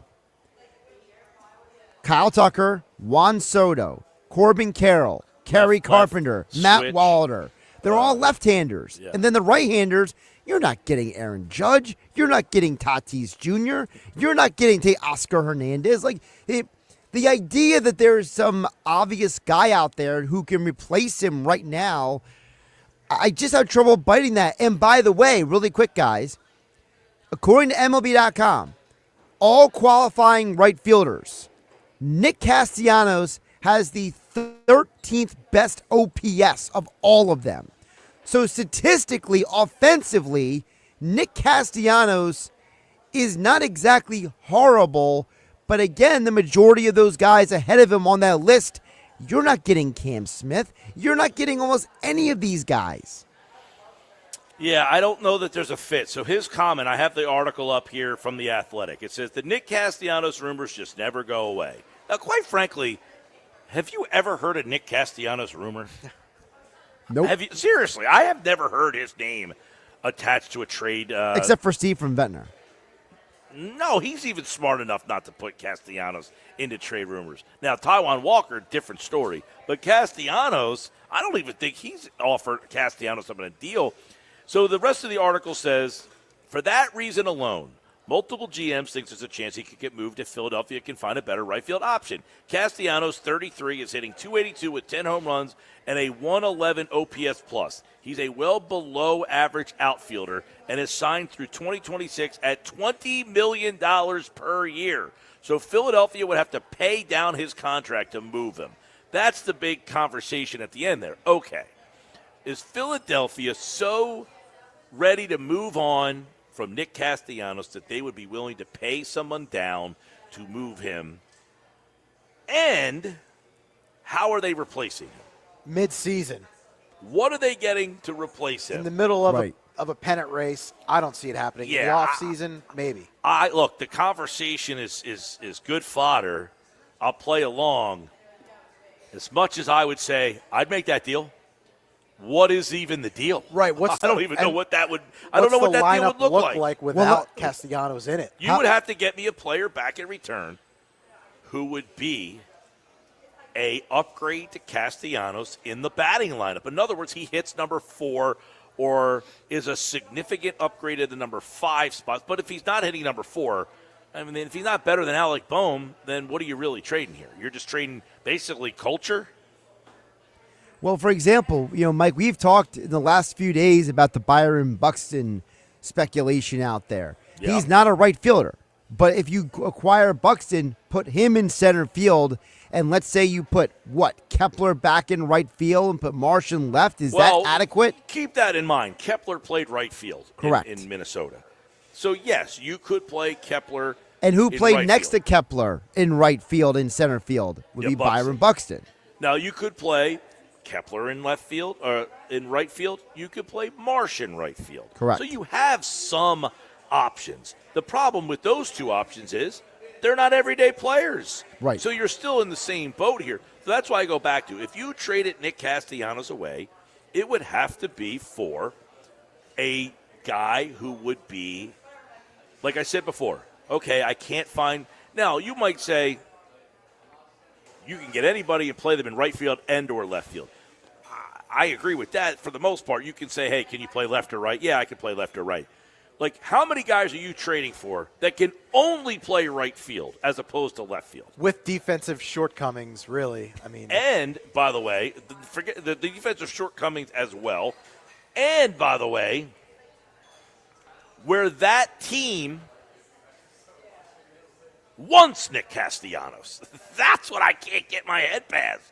Who wants him? Would Miami? Nobody. If we had a wiffle ball game in the parking lot at Urie's, people would say, I don't want Castellanos on my team. He'd swing and miss at everything.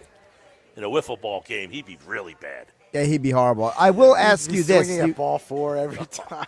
That wiffle ball would just be breaking away from him. Hey, Nick, they threw the same pitch at you 6 times in a row. You swung at every single one of them. Well, I told myself beforehand I was going to swing. Sports are a weird thing. You like that one. That's see-ball, hit ball, man. Nick Castellanos does not see ball, hit ball. Nick Castellanos doesn't see nor hit half the time. No, Nick says, I'm swinging at this pitch no matter where it is because I just feel like it today. And watch this be the worst swing you've ever seen until the next time I swing. It's not right. It's not like he takes a good swing either. It's always ass half out of the batter's box. It's not a good approach by him. But that's my hang-up with the tweet from Bowden is I don't see a team with any interest in Nick Castellanos, 1. 2, I got to imagine that the Phillies, as you kind of said, where's the pecking order? I got to imagine the Phillies don't think Castellanos is at the top of the pecking order of problems. However, unless they just think, you know what, defensively, he's such a problem. Offensively, he's duplicitous to what we already have with Bohm. We just need to shake something up. He's the one. Mike, if I could backtrack to something you said a few minutes ago, I thought you kind of threw it in there. And, Pete, you can chime in as well. You mentioned about, if you trade Castellanos, is it a culture move? Does this team need a culture change? It's a good question. I don't think they have a bad culture. It's just, is it stale? Like, would you want to shake some things up? Like, do you need to send a message to the locker room that be like, hey, we've tried to do it with you guys for so long? Well, I said that back in spring training. I said, listen, they made no moves this offseason. The message from Dombrowski has to be, guys, I love this core. I love all you guys. I'm giving you one more shot to the trade deadline. You have until the trade deadline. If you all want to win this World Series together, and I want you guys all together, Nick, JT, Bryce, Trey, Kyle, all of you, I want you all to win this World Series together. I gave you one more shot. I didn't make any moves this offseason because I want you to win it together. But if you can't do it by the time I get to the trade deadline, somebody might not be here August 1st. That's how I think the conversation should have gone. I would love that conversation to actually happen, first of all. I got more speeches like that in my back pocket. That was Josh. a good one. You put me in front of the boardroom, I'll make the move. That move would have been made. And I'll tell you what move wouldn't have been made. Max I would Kepler. never have said to John Middleton, can I get $10 million for Max Kepler, please? I just that move will always mystify me. Well, how he convinced Middleton to sign a check for $10 million for Max Kepler. Can you imagine those conversations when you're literally thinking about this? Listen, think about the world we live in. And these guys are You're literally saying, I got to pay this man $10 million. $10 million. And he gives you almost no return on investment. Nothing. I mean, think about that, how crazy this world we live in is. Just where that guy somehow convinced someone that I'm worth $10 million, and he's hitting barely 200. Mike, if I could just put it more, even make you feel worse about the Kepler signing here. Of the 21 qualifying left fielders who have played the minimum number of games in left field this year, Max Kepler has the second worst OPS and the second worst batting average. Yeah, he's bad across all the board. of them. He's bad across the board. But this is another bizarre thing. You want to hear something bizarre about this Phillies team? The Phillies have to be the only team I've ever seen where the guy who's hitting fifth in the lineup is probably better off being DFA'd than actually hitting fifth in the lineup.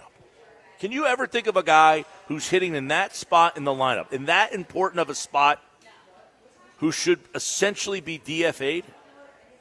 I'm sure if I dug through enough Phillies history, I'd find some bad lineups. I mean, Jason Worth was the 5-hole hitter for this team, and he was a great one. Was he not? That's how important That's that how spot in the important- lineup yes. is. That's the whole It's a great- point, it's a yeah. great point is listen to the guys who have hit in the 5-hole. They've got a guy hitting 206 with a 301 on base percentage and essentially getting paid $10 million, by the way, and essentially can't hit. That's fascinating. That's fascinating. Is it fascinating or unacceptable? I don't know, but I'll tell you what the most fascinating thing is. On July 4th, my friend Joey Chestnut will be back in the Nathan's hot dog eating competition. He returns to try to take back the title, PG. Now, did you watch him against Kobayashi on the 4th of July last year on Netflix? No, not last year, but I've seen him. You didn't watch him against Kobayashi? Oh no. Oh, that was a Netflix special. Go Is back it on Netflix again? Well, it should be still on Netflix. You go back and watch No, it. but is this weekend's on Netflix too? The 4th of July hot dog eating competition? That's on ESPN Nathan's? every year. Oh, okay. I see what you're saying. Okay, they did last their own year, thing. Last year, Chestnut wasn't in. He wasn't in Right. the hot dog eating competition. Yeah. He got banned, They Jerry. He got banned. They did their own thing on Netflix, right? Partly because he had this deal with the vegan hot dog company. Okay, So I Nathan's remember banned now. him from the Nathan's hot dog eating competition. But Joey Chestnut is back. He's back. And we're going to talk to him coming up next. How is he back in the Nathan's hot dog eating competition? Find out. And that is this Friday, 4th of July. Joey Chestnut is back to try to win. By the way, hot dogs are here for $1. Dollar dogs during all Phillies day games. How many dollar dogs could Joey Chestnut eat? Well, last year on the Nathan's hot dog eating competition, he wasn't there. But on the Netflix special, I think he had 78 hot dogs. 78 hot dogs. It's a I can rough barely day. finish my shrimp cocktail, let alone 70. It's a rough day. All right, when we come back, you'll hear my conversation with the greatest competitive eater in the history of the world. Joey Chestnut joins the Sports Bash on 97.3 ESPN.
you think of July 4th, you only think of one man.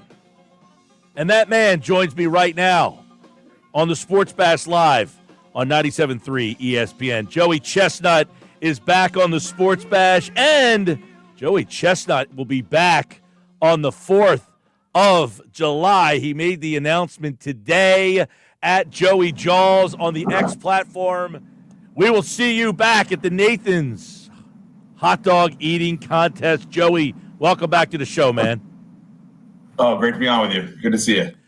So you're back after 1 year hiatus. We all watched you against Kobayashi Labor Day last year on Netflix. That was a spectacle in itself. We'll get into that. But you made the announcement today you will be back at Coney Island. Yeah, we were able to figure it out. Me, Nathan's, Major League Eating, we were able to really just keep communication open and just figure it out. But I'm amped. So, yeah, last year, how rough was it not being a part of that? I know you had the Netflix thing, which was cool. We'll get into that in a little bit here, but you didn't get to be a part of this thing that you really obviously cherish. Oh, yeah. The 4th of July contest, it's special. It's special for so many reasons. Hot dogs, 4th of July, New York City. It's iconic. And then, I wasn't there, but it was tough. If you're a competitive eater, that's the place to be. And I found a way that I'm really happy I'm not away again. Yeah, so last year, obviously, there was this whole misunderstanding, and you were hoping to get back in. You weren't able to get it done last year, and you end up coming up with this Labor Day Netflix special, which turned into just be an unbelievable spectacle. You and Kobayashi. What was that like, man? I mean, not being on the 4th of July, but doing it at the end of the summer up against Kobayashi. How cool was the whole experience for you? You had the WWE belt. You had all sorts of crazy stuff happening. Yeah, Netflix, they did a crazy good job. It was a showdown. It was, and it took years and years to get done. Kobayashi, he had his conflict with Major League Eating years ago, and he always considered himself to be the best. And Netflix said, "Hey, we're gonna do this event, Unfinished Beef," and we got it done. And I was able. The conditions were perfect. I eat so many hot dogs. It was freaky, and that was just awesome. That was a weird summer last year, and not be on the fourth, and then focusing all my attention towards Labor Day. Yeah, Joey Chestnut's with us. He'll be back at the Nathan's famous 4th of July hot dog eating contest.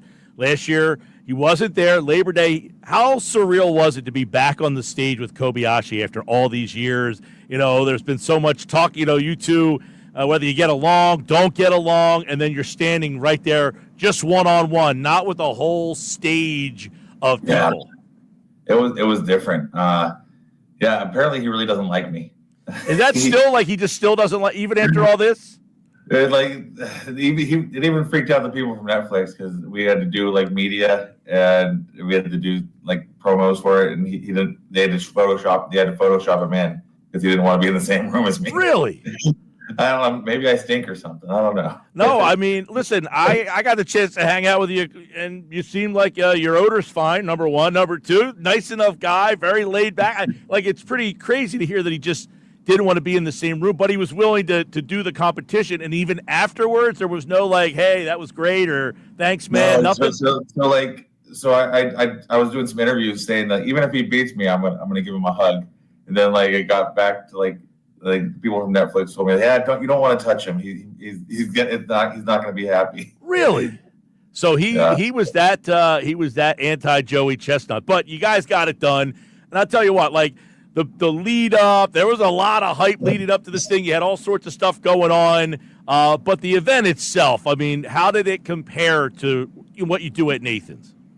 It was a different kind of event. The one-on-one event, the different rules. We were eating hot dogs without dunking, but they knew we weren't dunking, so they made sure the hot dogs were super fresh, almost steamed buns. The bun, oh my God, fast buns, baby.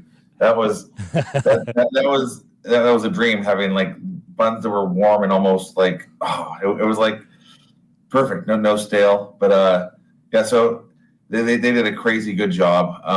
And it was also done inside. We're at 4th of July. Yeah. We're it's high noon, Coney Island. It's like an oppressive heat sometimes. Just thinking about it, like I've already been practicing outside, trying to get used to eating outside. And that's one of the hardest things about that contest is high noon contest, and it's man. Well, what I was wondering, Joey Chestnut's our guest, is when you do the Nathans, you've got the entrance and the energy. How difficult was it to not have the entrance and the energy level in a studio as opposed to Coney Island when you have all these people going nuts? You got the Teenage Wasteland going, and the guy who's the announcer, George is just, I mean. George is that's one of the biggest things I missed. He is, since I got started doing eating contests, he was at the first contest that I did, and he was pretty much one of the reasons why I got addicted to it. And dude, yeah, the way his announcing, his introductions, it convinces the audience they're seeing something special. Convinces me that what I'm doing is something worth doing. So yeah, I wish he was able to compete or announce on the Netflix thing, but dang, I'm really happy I'm back on the 4th of July with him. He'll be back at the Nathan's famous 4th of July, and of course, if we're talking to him about the 4th of July, means we're getting close to it. Many people probably ask, but can you tell our listeners, how does one get down to this employment? How do you become a competitor? What made you, Joey Chestnut, become a competitive eater? Oh my gosh, it probably shortly after birth. My mom said the first time I opened my mouth, it was bigger than any other baby she'd had, and she had 6 kids, and I was the biggest eater from the start. But and it was something I grew up. I was a little bit self-conscious of. Like my other family members would get mad if I ate more than my share. And when I went to college, my friends knew I could eat, and I got signed up to one contest, and it just kind of got bigger and bigger. It wasn't my plan. And as soon as I did my first contest, I was like, "Oh my God, I love it!" And it was. Did watching the Nathan's Famous and Kobayashi say, I've got to go beat this guy, I've got to do this? How do you just decide I'm going to enter that competition? Yeah, so it wasn't something it wasn't a goal. So I remember the first time Kobayashi won in 2001. He did 50 hot dogs, and me and my little brother were watching, and he said you could probably do that, and I said I could, but that was when I was young, and I was super shy. And the thought of going out and in public and eating like that, it just wasn't appealing to me. But when I was in college, it just I finally did one contest and realized, oh my God, I love it. And then it was the goal. As soon as I realized I loved it, I was like, oh yeah, my Japanese nemesis, he has the target on him now. Well, it's one thing to say I want to beat this guy and do it. It's another thing to become recognized literally as the greatest hot dog eater on the planet. I mean, how did you steadily become that guy? There's more than one thing. It's surreal hearing that too, right? Yeah, it's so weird. I look back. I remember the first time I did a practice at home and I did 16 hot dogs, and I thought I was full. And now I have to be eating 70 hot dogs to get close to that same feeling. So it's just the same way runners and power lifters, that they slowly make their body build a tolerance. I've made my body have this ridiculous tolerance for hot dogs and other foods, but it's just been slow and gradual. And I kept journals of what I was eating and how I was feeling, and it's been a long road and a lot of trial and error. But I got lucky. I found my thing and I went all in. Yeah, definitely. And you make that event. I mean, we watched it last year, and I mean, no offense to the others, it's just not the same when you're not there to look for them to go after you. That's what makes an event is when you have the best in the world and you have a chance to go after that guy. And you not being there, I think certainly was felt that presence. How did it kind of, hey, I want to come back. They call you, you call them. Was this pretty seamless that you came back? It was. It's gradually picking up speed. But way back in December, I talked to George a little bit, and then he said, "Yeah, we're talking to Nathan's. We're going to figure it out." And then and we did, and it picked up some steam right around May, and it So it's I'm very happy we did it. We you know what, conflict happens with most relationships, and we're neither side really. We worked hard we didn't burn any bridges. Well, that you had said that too. You had texted me and said, like, hey, we hope to get this back. We didn't burn any bridges. You did your thing for 1 year. I would imagine that worked out for you pretty well. I mean, and the whole Kobayashi thing, Netflix, does Netflix want to do that again, or is that a one and done, or you don't know, or where does that kind of stand? Well, Kobayashi doesn't want to do anymore, but Netflix, Kobayashi's out. We're definitely talking to do more with them, and I think Nathan's in Major League Eating. We're happy that there were no hot dog sponsors involved. I worked really hard to make sure that I didn't step on any toes, and Netflix was awesome. We'll see what happens in the future. Well, last year Patrick did 58. That's the number that was the winning number last year. I feel like you feel that you can surpass that number. You feel pretty good about that. I'm feeling pretty good. Last year, a couple of the years got personal bests, and there was like a little cheating shenanigans. One of the guys got caught hiding a plate, so it's we'll make sure there's no shenanigans, and hopefully we're going to be pushing everybody to do personal bests, and hopefully, that means a world record. Because you had the year before 23, you had 62, so 62-58. That's a pretty close number. So this, Patrick and you might have a little something here. That could make it for a very interesting 4th of July, because a lot of these 4th of Julys you have just pulled away from the second guy. Yeah, my last two 4th of Julys have been weird. In 2020, was that 2022? I had a broken leg. And that's the year there was the protester, and so I did 63 that year. Then 60 last year, or the next year was when there was the rain delay. And everything was just kind of all screwed up. So no excuses this year. I'm there, and I'm making a run at it. Joey Chestnut's with us, by the way, 76 in 2001. Huge number there. What did you do on the 4th of July last year? Last year, I was at Fort Bliss in El Paso, Texas. They invited me out to eat hot dogs against the soldiers, and I took on 5 soldiers. Oh, that's right. That's right. Yeah, 5-minute eating contest. I think I did 57 in 5 minutes. Yeah. So. All right, man. Well, it's good to see that back. When I saw the announcement today, I was the whole house was excited to see you back in it. We all watched the Netflix, and I guess if you want to go back and watch it, anybody, you probably can go find it on Netflix. Joey Chestnut's our guest here. The last year, Labor Day was against Kobayashi. He will be back at the Nathan's famous 4th of July hot dog eating contest, where you belong, man. It will be good to see you back there. Thanks for popping on today, man. Oh, great to see you again. Thank you. The great Joey Chestnut, everybody, here on the Sports Bash, live, 97.3 ESPN. 76 hot dogs he had. 76. Now you're going to go watch the Netflix special. I'll check that out before July 4th. It was him against Kobayashi. 1-on-1. All these years later. Now, you heard him tell us in that conversation that Kobayashi and him don't get along. Kobayashi hates him. They wouldn't even get in the same room together to do the promo stuff. I can't believe that. Unbelievable. All these years, Kobayashi won't let it go. Right. You would think it would be like a Celtics-Lakers kind of rivalry, Respect. Bird, Magic, yes. Hey, we got the Bet365 play of the day still to come. Phils lose today in Game 1. Phillies watch party here at Urie's. Now, a lot of people probably trying to figure out what they're going to do for tonight. Phillies' second game of the doubleheader starts in about 15 minutes here at Urie's. You can get down here. Bars open, ready to go. Lombardi Trophy here for about another 15 minutes. We'll be here next Wednesday as well. So stop out every Wednesday day game.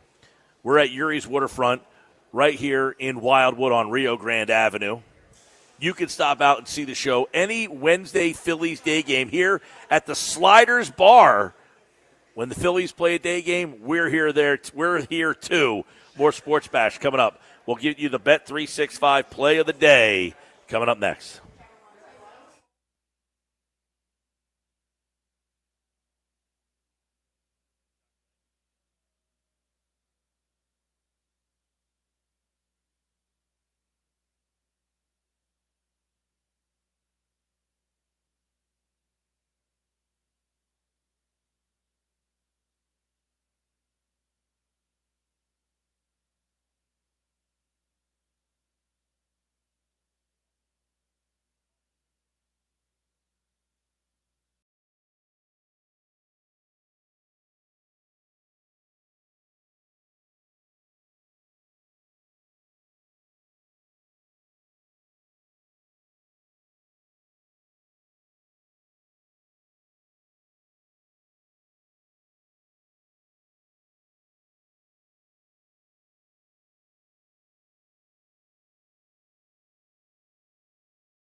All right, getting ready to get out of here. Thanks to Urie's. We're going to be here every Wednesday during day games. They got a great setup here. This Over is a 20 great spot. TVs. Yeah, Alex told me he is excited for the rest of the summer now. He had never been here before.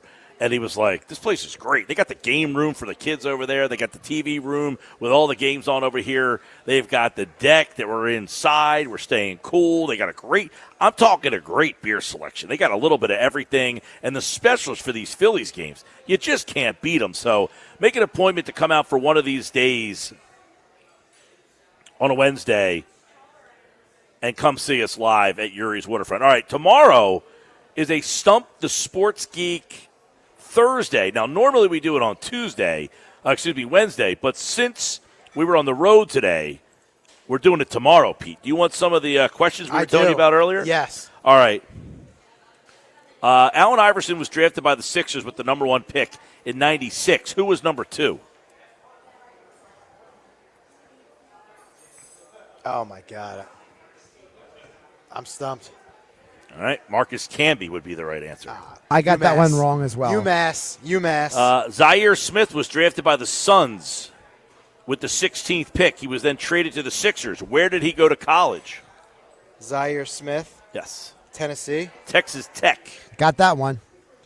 In the 2009 draft, the 17th pick, the Sixers took this player out of UCLA.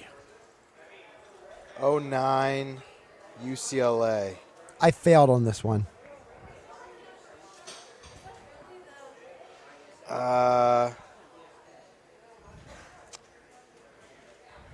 Thank God there's a music bed underneath. Yeah. It'd be dead air. I don't know. Drew Holiday. Oh, damn. Joel Embiid was the 3rd pick in the draft in 2014.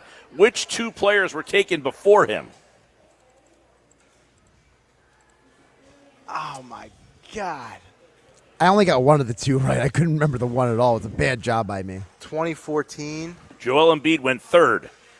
Who was 1 and who was 2? Joel Embiid went 3rd. Who went 1st and who went 2nd? I don't know.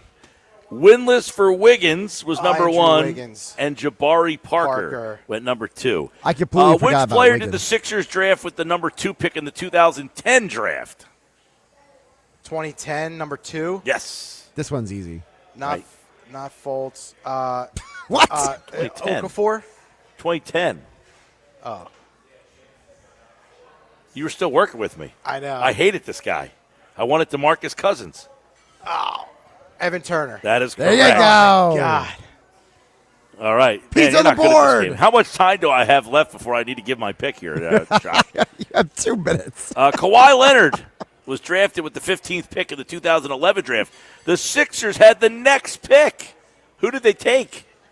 2011, 16th overall. Yep. Doug Collins was the head coach. Michael Carter Williams. That is incorrect. Nikolai Vucevic. You know, the guy who was thrown into the Dwight Howard, Andrew Bynum trade? Yep. He's still 2014 NBA draft. The Sixers ended with Dario Saric. Which player did they draft and then trade to Orlando to acquire Saric? I mean, who's going to remember that? I remembered this You one. got this one right. This was an easy one. It's Alfred Payton. That's right. Josh wasn't very good at letting you guess. He just stopped right over top. Well, I'm getting tired of waiting on him. He Iversoned you. Kyron Lou. In the 2015 draft, the Sixers selected Jahlil Okafor. Which 2 players were taken before him?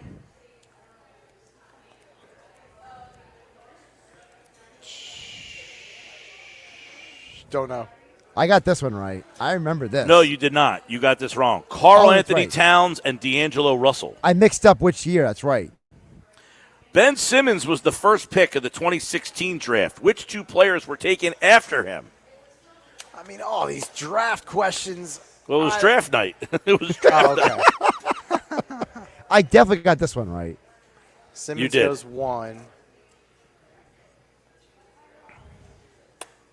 Mm-hmm. Do they trade? Did they want to trade down? No, I don't know. Brandon Ingram went 2, and Jaylen Brown went 3. Jaylen Brown. In the 2017 draft, the Sixers had a pick swap with the Kings. The Sixers moved up to number 3, then traded to number 1 and took Markelle Fultz. Right.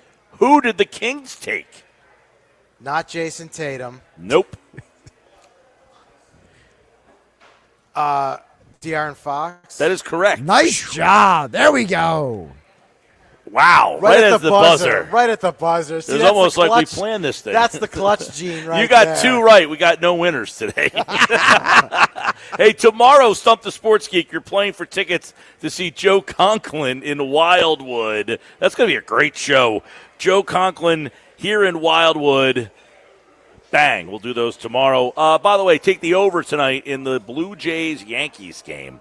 That's my Bet365 play of the day. What's my record there, Josh? How'd we do last night? What's that, 8.5? Last night you got 2 out of 3. You are now 192, 130, and 1. 192, 130, and 1. That's 62 games over 500, Pete. You could have bought that Urie's T-shirt. Yeah, I think I still mad. $10 T-shirts over there. You got to go get one. Hey, thanks to Urie's. We'll be back here next Wednesday. I'll talk to you tomorrow here on the Sports Bash.